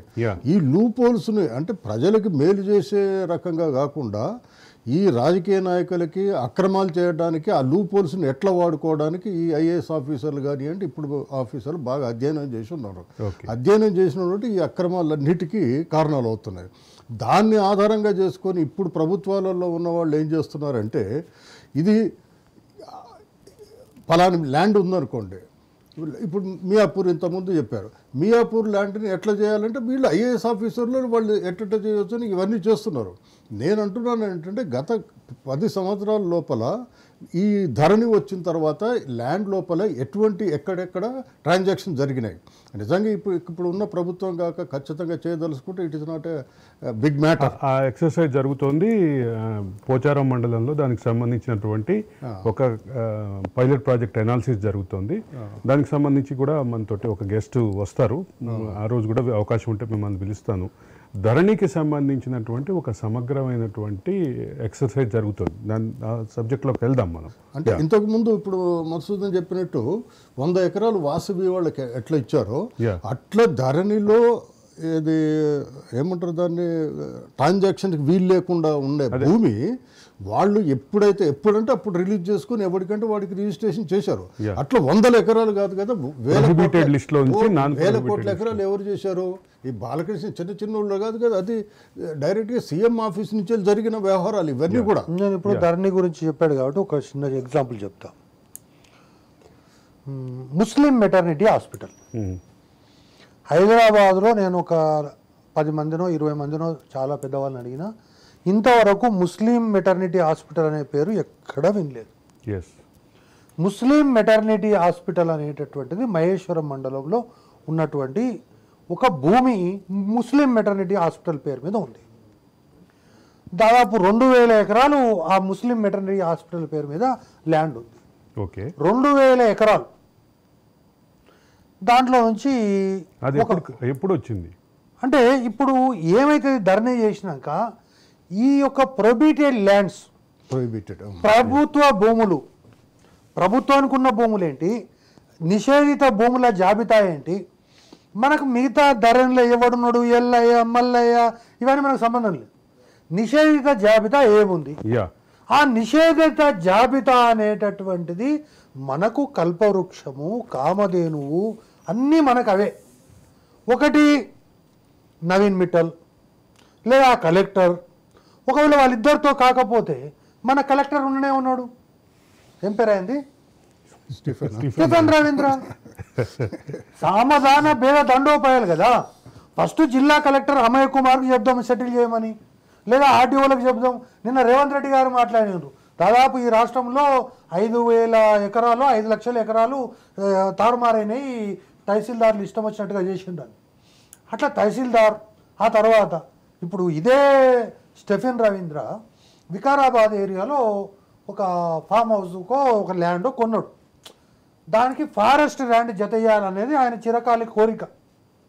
వాడు కూడా ఎవడనో ఫారెస్ట్ గాడు అవులేగాడు కాకపోతే ఈయన ఇంత పెద్ద మనిషి కలెక్టర్ రాష్ట్రానికి కలిపేయచ్చు కదా, ఒక 50 ఎకరాలు కలిస్తే వాడిని ఏం పోతుందండి? లేదు సార్ కష్టం అన్నాడు. ఉంటాడా వాడు, బతాడా? ఆ కలెక్టర్ని లేపించారు ట్రాన్స్ఫర్, ఫారెస్ట్ ఆఫీసర్ లేపారు, కలెక్టర్ని కూడా లేపించారు. రేపు ఎల్లుండి పోయి చూసిస్తాడు భూమి ఎంత ఉంది, ఇది ఎంత ఉంది, ఏం కథ అని. అంటే ఇక్కడ వీళ్ళందరికీ ఏంటంటే తెలంగాణలో మరి ఆనాటి రజాకార్ల ఈ యొక్క ఊళ్ళ మీద పడి దోచుకోవడము, భూములు కబ్జా చేయడము, వాళ్ళకిచ్చిన ఇంత ధ్వంసం అయ్యి ఉండేది. ధరణి అనేటటువంటిది దేనికంటే రైతుల హక్కుల కోసము, ఇంకోటి కాదు. పరిస్థితి ఏంటంటే చాలా వివాదాలు వస్తున్నాయి. భూమి చూస్తున్నా, అక్కడ ప్రతి ఒక్క రైతు బంతిపూలు వేసిండు, పాలకూర పెట్టిండు, తోటకూర పెట్టిండు, వంకాయలు పండిస్తున్నాడు. ఏది నేను చెప్పిన ఈ ముస్లిం మెటర్నిటీ హాస్పిటల్లో. కానీ ఎవరి పేరు మీద మారింది 100 ఎకరాలు అంటే అది ఇప్పుడు నేను చెప్తే కదా, ఇది 10 లక్షల వాచ్, ఆమె పేరు తెరపైకి వస్తుంది అక్కడ. అంటే ఏంది అనేది అర్థం కావట్లేదు. అంటే ఇవన్నీ కూడా ఏంటంటే ఈ విధంగా పోవడము రావడము. ఇప్పుడు సారు చాలా కరెక్ట్ చెప్తున్నాడు, హైదరాబాదులో ల్యాండ్కి సంబంధించి అల్లర్లు ఏమైనా ఉన్నాయా? ఇప్పుడు బొటనవేలు పెడితే పోయేదానికి గొడ్డన్లు రోకన్లు అవసరం అవే? ఇంతకుముందు ఏంది, ఇప్పుడు ల్యాండ్కు సంబంధించి ఒక 200 గజాలు ఉందంటే అవతల వాడో పైల్మాను, ఇతల వీడో పైల్మాను, వాడు వీడు. నేను ఈ మధ్యకాలంలో నాకు వచ్చిన ఒక ఫోన్ గురించి అయితే ప్రస్తావన చేయాలి మీకు ఇక్కడ. చెప్పండి. నేను ఇట్లాగే ఒక ఎపిసోడ్ చేసాం, దాంట్లో సివిల్ వివాదాల్లో పోలీసుల పాత్ర గురించి చేశాం. చేస్తే ఒక ఒక పోలీస్ ఆఫీసర్ నాకు ఫోన్ చేసి ఇట్లాగే అసలు ఎక్కడుందా ప్రశాంతంగా ఉన్నదాన్ని మీరు ఎందుకండి అరవింద్ గారు ఇంత భూతద్దంలో పెట్టి చూస్తారు, తెలంగాణలో పీస్ఫుల్గా ఉంది కదా, ఎక్కడా సివిల్ వివాదాలే జరగలేవు కదా, ఇప్పుడు అంతకుముందు అయితే కొట్టుకునేవాళ్ళు నరుక్కునేవాళ్ళు చంపుకునేవాళ్ళు కదా, ఇప్పుడు అవి లేవు కదా, ఎక్కడండి అరవింద్ గారు అని నన్ను ఉన్నానంటే మరి నేను సార్ మీరు ఒడ్డునున్నారండి, మీరు ఒడ్డునున్నారు, పడ్డ వాళ్ళకి బాధలు తెలుసు. చాలామంది ఆ ఎపిసోడ్కి ఫోన్ చేసి చాలామంది దాదాపు 15-16 మంది వాళ్ళ బాధలు చెప్పారు, వాళ్ళు ఎట్లా సఫర్ అయ్యారో చెప్పారు, వాళ్ళ బాధలు ఎట్లా ఉన్నాయండి అని చెప్పారు. నేను ఏమంటున్నా అంటే తెలంగాణ వచ్చిన తర్వాత ఈ యొక్క దొరల తాకిడికి పైల్వాన్లు, తర్వాత ఈ ఇంత కడాలు వేసుకొని ఉస్తాదులు వీళ్ళంతా తెరమరిగిపోయి ఇప్పుడు ఢిల్లీ ఏది గోవాల అవి కాశీలో ఆడుకుంటున్నారు. ఎందుకంటే వీళ్ళకి మించి ఎందుకంటే పోలీసు మన చేతుల్లో ఉండే, ఈ కలెక్టర్ మన చేతుల్లో ఉండే, ఆ కలెక్టర్ మన చేతుల్లో ఉండే, ఆర్డీఓ మన చేతుల్లో ఉండే, ఇంకా మనకు వాడు వీడెందుకు. కాబట్టి ఇక్కడ మనం అర్థం చేసుకోవాల్సింది ఏంటంటే అప్పుడు కత్తులు కటార్లు సప్పుడు అవుతుండే, ఇప్పుడు మనము మారినటువంటి సమాజంలో ఇక్కడ ఫోన్ పెట్టుకొని ఇట్లా కొడితే అయిపోయా, నా ల్యాండ్ నీ పేరు మీదకి వచ్చాయి, నీ ల్యాండ్ నా పేరు మీదకి వచ్చాయి, ఇంకా గొడవలు ఎందుకు ఉంటాయి. కాబట్టి ఇక్కడ వాతావరణం ఇంత మంచిగా ఉంది కాబట్టి కంపెనీలు అన్నీ వచ్చి వచ్చి వచ్చి వచ్చి ఎక్కడి వరకు పోయినాయి అంటే బీదర్ వరకు, ఇక్కడ వరకు, అక్కడ ఎక్కడ కోలాడ దాటిపోయినాయి కంపెనీలు. తర్వాత ఇక్కడనేమో మహారాష్ట్ర బార్డర్, ఇక్కడైతే మీరు మర్చిపోయినో లేదో హైదరాబాద్ బెంగళూరు కారిడార్ అంటే నేను మొన్న పోతే ఇక్కడ నుంచి బెంగళూరు వరకు మొత్తం కంపెనీలే ఉన్నాయి. కంపెనీ రోడ్డు మొత్తం కంపెనీ, ఇటు చూసిన కంపెనీ అటు చూసిన కంపెనీ. అశోకుడు ఎట్లా చెట్లు నాటిండో వీళ్ళు ఎట్లా కంపెనీలు నాటిండు. ఇట్లాగే యథావిధిగా వీటన్నిటికి కూడా దేవేందర్ రెడ్డి పర్మిషన్ ఇచ్చినట్ట. అంటే నేనేమంటున్నా, దేవేందర్ రెడ్డి అనేటటువంటి వ్యక్తి ఆయన గురించి తెలుసుకోవాలంటే ఫస్ట్ ఆయన బిజినెస్ ఎక్కడ నుంచి ఏ రోడ్డు పోతుందని పబ్లిక్ చెప్పి అక్కడ తన యొక్క అనుచరుల ద్వారా తన బినామీల ద్వారా భూములు కొనడం ఒకటి. ఇక రెండవది ఈ పట్టణ ప్రణాళికను అనుసరించాలి. ఫర్ ఎగ్జాంపుల్ మీ యొక్క రాజు నుంచి ఒక రోడ్డు పోవాలి సార్, మరి ఏం సంగతి, రాజు నుంచి రోడ్డు పోతున్నది, మరి ఏమైనా ఉంటే మరి సార్ తోటి మాట్లాడుకోండి, ఈ కలెక్టర్తో మాట్లాడుకోండి అని చెప్తాడు. పోయి మనం కలెక్టర్తో మాట్లాడుకొని ఇంతో అంతో మాట్లాడుకుంటే రోడ్డు అటు టర్న్ అవుతుంది. ఇప్పుడు మీకు రీజనల్ రింగ్ రోడ్ వస్తుంది కదా, తర్వాత అంతకుముందు ఔటర్ రింగ్ రోడ్ అనుభవం ఉంది కదా. సో కాబట్టి ఈ వ్యవహారాలు ఏవైతే ఉన్నాయో, మీరు యాక్చువల్గా గండిపేట అవతలకి వెళ్ళి పోవాలి ఔటర్ రింగ్ రోడ్, గండిపేట ఇవతలకి వెళ్ళిపోయింది, నర్సింగ్ కాడనే ఉంటుంది outer ring road, actual Gandipet అవతల ఉండాలి. ఇదే విధంగా అనేక రకాలుగా బహుశా ఈ రాష్ట్రంలో ఎవరు చెప్పిండో ఎవరు చెప్పలేదో కానీ నేను రూపాయి కూడబెట్టుకొని కొనుక్కున్న భూమి, దయచేసి నీకు దండం పెడతా, కేవలం రాజకీయపరమైనటువంటి కక్ష సాధింపు చర్యల్లో భాగంగా నా కోళ్ళ ఫామ్ మీద నుంచి మీ యొక్క ఔటర్ రింగ్ రోడ్ వేస్తుండ్రు, నీకు దండం పెడతా, నేను చాలా పేదోన్ని, నేను కడుపు లేనోనని ఈటెల రాజేందర్ పోయి అడుక్కున్నటువంటి పరిస్థితి. ఎవరిని? రాజశేఖర రెడ్డి. ఆయన బహిరంగంగా చెప్పాడు. కాబట్టి ప్రజా పరిపాలనలో గట్లాంటి పరిస్థితి ఉంటే ఇక ఈ బందిపోట్ల పరిపాలనలో పరిస్థితి మనం అర్థం చేసుకోవాలి. ఈ బందిపోట్ల పరిపాలన అనే విషయానికి వచ్చేసరికి మళ్ళీ ఒక విషయం మాట్లాడాలి. అంటే సుదీర్ఘకాలం పాటు ఒకటే సీట్లో ఉండటం ఖచ్చితంగా it is against the better administrative practice. కానీ కొంతమంది అధికారులు, ఒక ఈఎన్సీ కానీ, ఒక దేవేందర్ రెడ్డి కానీ, ఒక మహేష్ భగవత్ కానీ, ఇట్లా కొంతమంది ప్రధానమైనటువంటి పోస్టుల్లో కీలకంగా చాలా కాలం పాటు కొనసాగారు. 8, 9, 10, 8 సంవత్సరాలు, 9 సంవత్సరాలు, 7 సంవత్సరాలు ఉన్నారు. It is against the better administrative practice. ఏమంటారు వినాయక్ రెడ్డి గారు? అట్లా చాలామంది ఉన్నారు. ఇప్పుడు ఇరిగేషన్లుగా తీసుకుంటే మీకు ENC almost all 13 years retire అయిన తర్వాత 8 సంవత్సరాలు ఎక్స్టెన్షన్ ఇచ్చారు ఆయనకి. 13 years. Okay, 13 years. ఇది 2010లో రిటైర్ అయ్యాడు. 2010లోనే రిటైర్ అయ్యారు. అప్పుడు ఇచ్చాడు. దాని తర్వాత ఈయన వచ్చిన తర్వాత మొత్తం ఇచ్చాడు. ఇప్పుడు నిన్న మొన్న కాగ్ రిపోర్ట్ కాక మీరు చూసినట్లయితే అవుట్ ఆఫ్ 21 ప్యాకేజెస్లో 4 ప్యాకేజెస్కి సంబంధించి వాళ్ళకి ఇన్ఫర్మేషన్ ఇచ్చారు. ఆ 4 ప్యాకేజెస్లో ఈ బాహుబలి మోటార్స్ లోపల వీళ్ళకి చెందిన డబ్బు ఎంతంటే కాంట్రాక్టర్కి, పొలిటీషియన్స్ వీళ్ళకి 5,500 కోట్లు. అంటే ఇంకా 18-19 ప్యాకేజెస్లో ఇంకెంత అయిందో తెలుస్తుంది. అంటే ప్రతి చోట కూడా వీళ్ళకి ఈ రకమైన కమిషన్స్ రావడం జరుగుతుంది. ఎస్పెషల్లీ ఇంతకుముందు ధరణి అంటే నేనైతే రైతులకు సంబంధించి కాదు నేను అన్నది. రైతులకు కాకుండా నిషేధిత జాబితాలో ఉండే ల్యాండ్స్ దాంట్లో క్లియర్గా తెలుస్తాయి. ఎందుకంటే ఇప్పుడు నిషేధిత జాబితా అంటే ఇప్పుడు పోయి వీడిని అడగా, వాడిని అడగా, లేకపోతే ఆర్డీఓని అడగా, వాడు పోయి ఎంఆర్ఓని అడగా, తను పోయి ఇంకో విఆర్ఓని అడగటానికంటే ఇవన్నీ ధరణిలోని ఇక్కడ కూర్చుంటే మీకు ఇమ్మీడియట్ తెలుస్తుంది. తెలిస్తే ఎక్కడెక్కడ మనం కబ్జా చేయాలి, ఎట్లా చేయాలి అనేది ఇది సీఎం ఆఫీసులో జరిగింది. ఇదేదో మామూలుగా బాలకృష్ణ దగ్గరనో, ఎల్లయ్య దగ్గరనో, పుల్లయ్య దగ్గరనో జరిగిన వ్యవహారం కాదు ఇది. అంటే ఇప్పుడు ఒకటి బెటర్ అడ్మినిస్ట్రేటివ్ ప్రాక్టీస్ అనేటటువంటి ప్రస్తావన ఎందుకు తీశానంటే గత 20 సంవత్సరాలుగా భారతదేశ వ్యాప్తంగా పరిపాలనా సంస్కరణల మీద చాలా కీలకమైనటువంటి దృష్టి పెట్టారు. దానికి తెలంగాణ రాష్ట్రం అతీతమైంది కాదు. జాతీయ స్థాయిలో జరుగుతున్నటువంటి అడ్మినిస్ట్రేటివ్ రిఫార్మ్స్ చూస్తే, కానీ ఇక్కడ చూస్తే ఎవరైతే అలిగేషన్స్ ఎదుర్కొంటున్నారో వాళ్ళే కంటిన్యూ అయ్యారు. ఎవరైతే అంటే రిటైర్ అయ్యారో వాళ్ళే విధాలు మీరు చెప్పిన లెక్క ప్రకారం 13 సంవత్సరాల పాటు ఒకటే అధికారి ఉన్నారు. జూనియర్స్కి అవకాశం, ఆ ప్రమోషన్ తీసుకునే అవకాశం లేకుండా పోయింది. అది మొత్తం స్ట్రక్చర్ మీద పడుతుంది. టోటల్గా ఈరోజు చీఫ్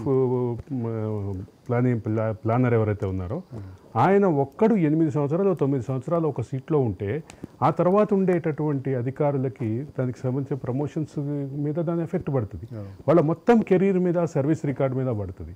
ఇది ఒక అడ్మినిస్ట్రేటివ్ ప్రాక్టీస్లో ఇది ఒక రాంగ్ నోషన్ కదా అనేది నా ఉద్దేశం. అదే కరెక్టే. ఎందుకు వాళ్ళని కంటిన్యూ చేయాల్సి వస్తుందంటే ఈ ప్రభుత్వంలో ఉన్న వాళ్ళకి అనుకూలంగా పనిచేయడానికి కోసం వాళ్ళని కంటిన్యూ చేస్తున్నారు తప్ప వేరే ఉద్దేశం లేదు.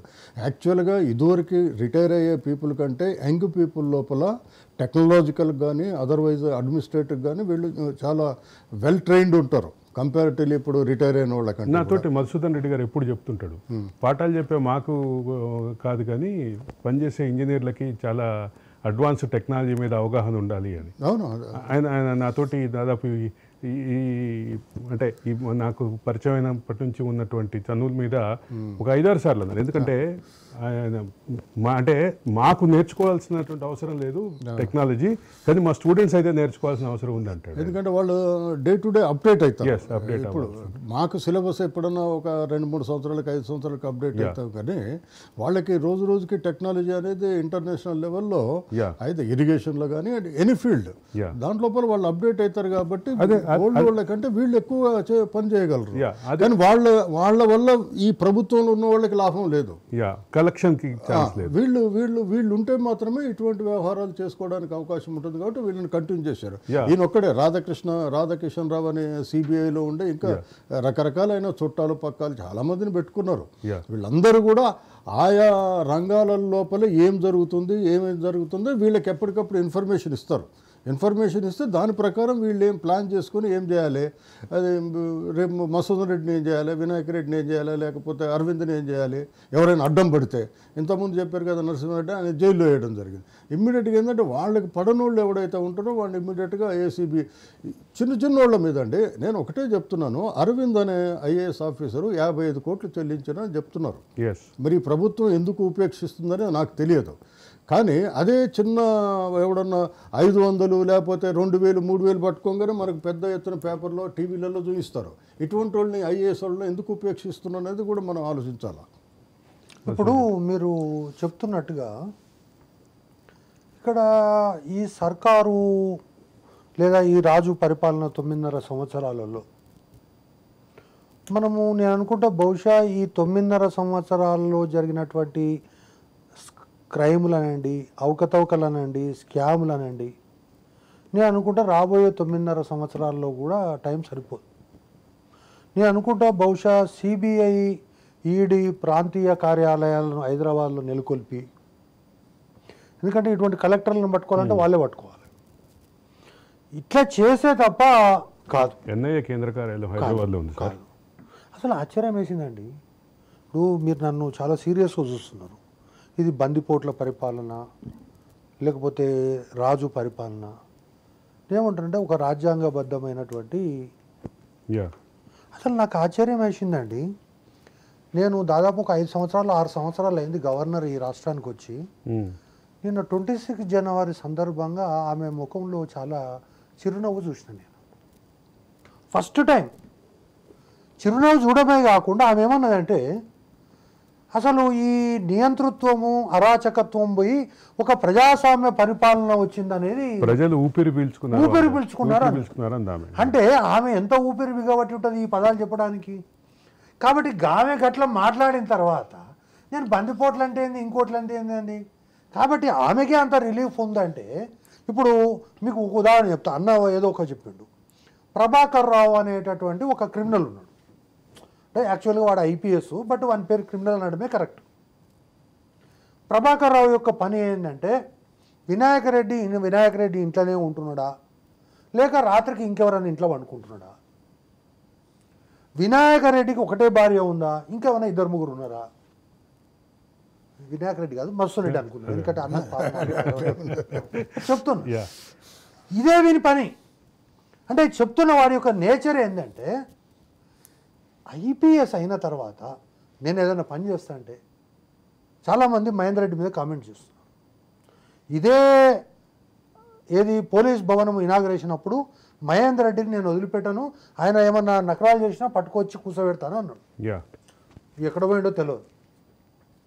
ఆయన స్పష్టంగా, నేను ఈరోజు టీవీ ముందర మీకు చెప్తున్నా, ఒక ఫ్యామిలీ ఫంక్షన్లో నాకు కలిసినప్పుడు నా లాస్ట్ డే ఆఫ్ ఎంప్లాయ్మెంట్ ఏదైతే ఉంటుందో ఆ ఎంప్లాయ్మెంట్ తర్వాత ఒక్క క్షణం కూడా ఇక్కడ నేను ఉండను, నేను ఇంటికి పోయి నా వ్యవసాయం నేను చేసుకుంటా.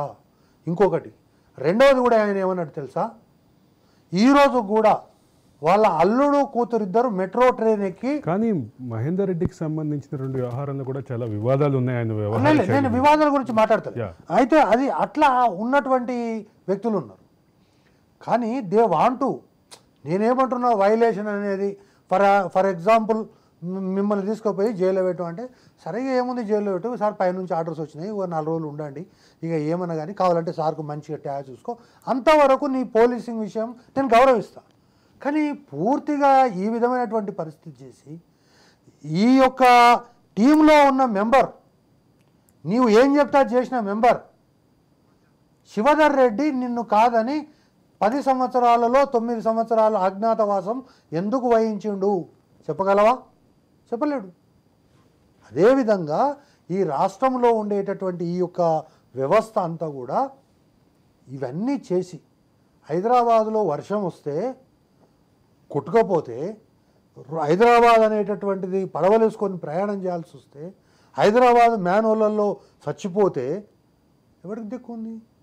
లాస్ట్కు మీరు చూశారు కదా మొన్ననే. సరే, ఇవన్నీ ఒక పార్ట్ అయితే, మీరు ఇంతమంది ఐఏఎస్ మీద ఐపీఎస్ల మీద విమర్శలు చేస్తున్నారు.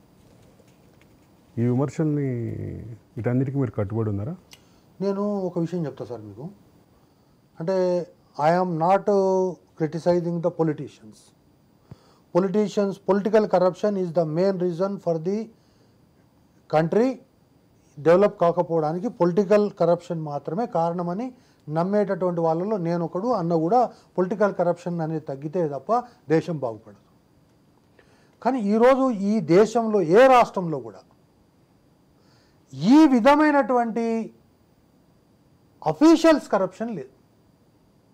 నేనేమంటున్నావు, వారిని కాళ్ళకాడ పోయి కూర్చోడేంద్ర నీ బొంద, నువ్వు ఐఏఎస్ గందుకేనా నీకు ఇచ్చింది? అరే నీకు రకరకాల షర్ట్ ఉన్నాయి, నీకు ఐఏఎస్ అంటే 24 గంటలు కూడా కోటు టై వేసుకొని కూర్చున్నా, నువ్వు ఎందుకు కూర్చున్నావు అని అడిగేటోడు లేడు. నువ్వు తీసుకుపోయి టీఆర్ఎస్ డ్రెస్ వేసుకోవడం ఏందిరా నీ బొంద కాకపోతే? అటువంటి పరిస్థితుల్లో నేను రాష్ట్రంలో ఉన్న ఒక 15 మంది 20 మంది ఐఏఎస్ అధికారులు వ్యవసాయం ఎట్లా చేస్తుందో తెలుసుకునే ప్రయత్నంలో ఉన్నా. అంటే వాళ్ళు ఎందుకు వ్యవసాయం పట్ల ఆసక్తి చూపుతున్నారు? వాళ్లకు ఏ విధంగా అయితే యువరాజుకు ఇక్కడ ఫామ్ హౌస్ ఉందో, పెద్దరాజుకు అక్కడ ఫామ్ హౌస్ ఉందో, వీళ్ళు కూడా 30 ఎకరాలు 40 ఎకరాలు. సాక్షాత్తు ముఖ్యమంత్రి వ్యవసాయదారుడు కాబట్టి అంటే ఆయన ఇన్స్పిరేషన్ గా సోమేష్ కుమార్ ఏం చెప్పిండంటే, ఆదర్శంగా తీసుకుంటారు. ఆయన ఆదర్శంగా సోమేష్ కుమార్ తీసుకుని కూర్చోబెట్టి ఏం చెప్పిండంటే, అరే సోమేష్ నువ్వు ఇదంతా కాదు, వ్యవసాయం చేస్తే నువ్వు 1 ఎకరం చేస్తే ₹1 కోటి ఆదాయం వస్తుంది, నువ్వు అదేదో కలర్ క్యాప్సికమ్ పండించు, తర్వాత ఇవి వండించు అవి వండించు, ఒక టోపీ పెట్టుకో అని చెప్పితే వాడు పోయి 35 ఎకరాలు కొన్నాడు. పోయి 35 ఎకరాలు కొని వ్యవసాయం చేస్తే, నేనేమంటాను, మీ ఐఏఎస్లు అంతా వ్యవసాయం చేస్తే మరి రైతుల పరిస్థితి ఏంది? దానికి మళ్ళీ ఏం చెప్తున్నారు, హైదరాబాద్ చూడండి రేట్లు ఎట్లా పెరిగిపోయినాయి. ఒక్కొక్క రైతు 1 ఎకరం అమ్మితే 60 లక్షలు వస్తుంది, 60 కోట్లు 60 కోట్లు వస్తుంది. ఇదేది మన ఇప్పుడు మొన్ననే కోకాపేటకు సంబంధించి. నేనేమంటున్నా, అదే కుంప ముంచింది. ఇప్పుడు నేనేమంటున్నా, ఆయన ప్రొఫెసర్గా రిటైర్ అయ్యాడు, ₹1 కోటి ఏదైనా వస్తే వచ్చి ఉండొచ్చు. ₹1 కోటి కొందామంటే కోటిలో వద్దు మాకు, కనీసం కోకాపేట దాటి 20 కిలోమీటర్ల దూరం అన్న ఇల్లు వస్తుందేమో అంటే ఇల్లు వచ్చే పరిస్థితి లేదు. సో కాబట్టి ఈ రాష్ట్రం, నేను అడిగిన ప్రశ్న మళ్ళీ అడుగుతాను. మీరెవరైతే ఐఏఎస్లో ఐపీఎస్ల మీద ఆరోపణలు చేస్తున్నారో, కలెక్టర్ల అంటే కలెక్షన్ ముఖ్యమంత్రి కార్యాలయానికి లేదా ముఖ్యమంత్రి కుటుంబానికి కలెక్షన్ ఏజెంట్గా పనిచేశారనే ఆరోపణలు చేస్తున్నారో, వీటన్నిటికీ మీరు కట్టుబడి ఉన్నారా? 100%. 100%. నా ఫోన్లోనే ఉంది, చూపిస్తాం మొత్తం రికార్డ్. నేనేమంటున్నా అంటే, మీరు కూడా చదివింటారు పేపర్. 31 జనవరి నాటికి మీ పేరు మీద, మీ భార్య పేరు మీద, మీ పిల్లల పేరు మీద మీకు ఎన్ని గడియారాలు ఉన్నాయి, ఎన్ని ఐఫోన్లు ఉన్నాయి, తర్వాత మీ వాచ్లు ఎంత, మీ భూములు ఎంత, లెక్కలు చెప్పమన్నారు. సెంట్రల్ గవర్నమెంట్ లెక్కలు అనేటటువంటివి సెంట్రల్ గవర్నమెంట్లో మీరు ఉదాహరణకు మా ఫ్రెండ్ ఉన్నాడు నవీన్ మిట్టల్. ఆ నవీన్ మిట్టల్ పేరు కొడితే నవీన్ మిట్టల్ యొక్క ఆ ప్రాపర్టీస్ ప్రతి సంవత్సరం ఆదాయానికి సంబంధించి ఆస్తులకు తీరా చూస్తే 10 సంవత్సరాల నుంచి ఇంతే. ఇప్పుడు నేను 31 చూడండి ఇంతే. మరి ఈ 35 ఎకరాలు బాలానగర్ మండలంలో ఎక్కడికి రా అంటే, నా భార్య పేరు మీద నాకేం సంబంధం? మరి భార్య పేరు మీద ఉన్న భూములు చూపించొద్దా? సో నేనేమంటున్నా, అవన్నీ తీసిన నేనేమంటున్నా, నేనేమి ఎక్సైజ్ చేయలేదు. మీరు కట్టుబడి ఉంటే నేను 100% కట్టుబడి ఉన్నా. వీటన్నిటిని ప్రజల ముందు వేయడానికి రాజనీతి వేదిక అవుతుంది. నేనేమంటున్నా, మా నవీన్ మిట్టల్ అమీన్పూర్ భూములు 12 ఎకరాలు ఉంది. ఆ 12 ఎకరాల కాడికే లోపలికి పోతే ట్రెస్ పాస్ కేసు పెడతాడు, బయట ఉండి ఆ 12 ఎకరాలు చూసుకుంటా మనం నడిపిద్దాం షో. నేనేమంటున్నా, అసలు అనుకోకుండా కేసీఆర్ వాళ్ళలో మీరు ఎందుకు పడ్డరు, కేసీఆర్ ట్రాప్లో ఎందుకు పడ్డరు?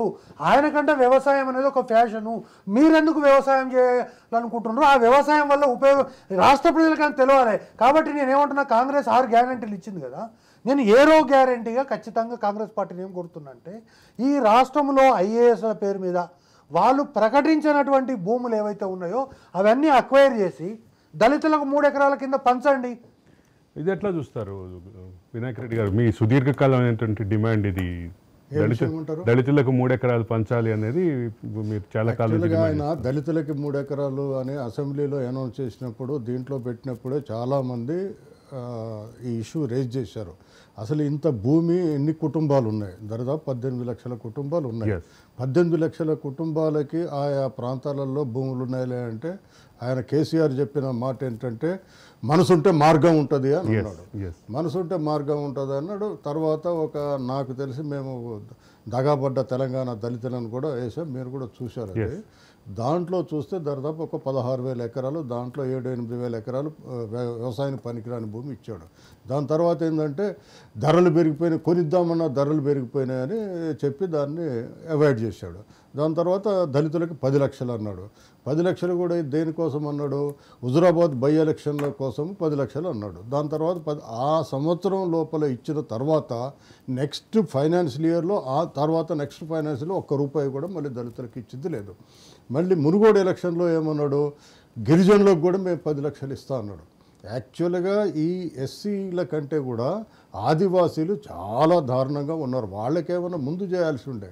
కేవలం ఎలక్షన్లని ఐఏఎస్ ఆఫీసర్లు ఐపీఎస్ ఆఫీసర్ల భూముల్ని స్వాధీనం చేసుకొని దళితులకి గిరిజనులకి పంచాలనేది ఆయన డిమాండ్.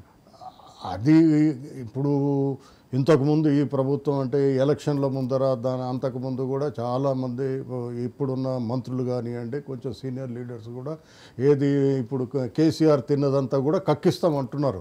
మరి కక్కించడానికి ఏమేమి చర్యలు తీసుకుంటారో ప్రజలకు చెప్తే బాగుంటుంది. అయితే అదే సందర్భంలో మరొక అంశం, మీరిద్దరూ దానికి క్లారిటీ ఇవ్వాలి. అంటే ముఖ్యమంత్రి కార్యాలయం, ముఖ్యమంత్రి టీం కేంద్రంగా ఇన్ని ఆరోపణలు వస్తున్నాయి కదా. దీంట్లో ముఖ్యమంత్రి టీంలో ప్రధానమైన సభ్యులైనటువంటి కేటీఆర్, హరీష్ రావు, వీళ్ళ పాత్రల్ని ఎట్లా చూస్తారు మీరు?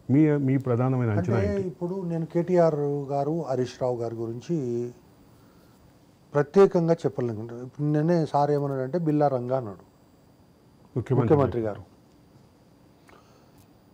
వీళ్ళిద్దరికి తెలియకుండా చీమ కూడా చిటుకుమనడానికి లేదు తెలంగాణలో.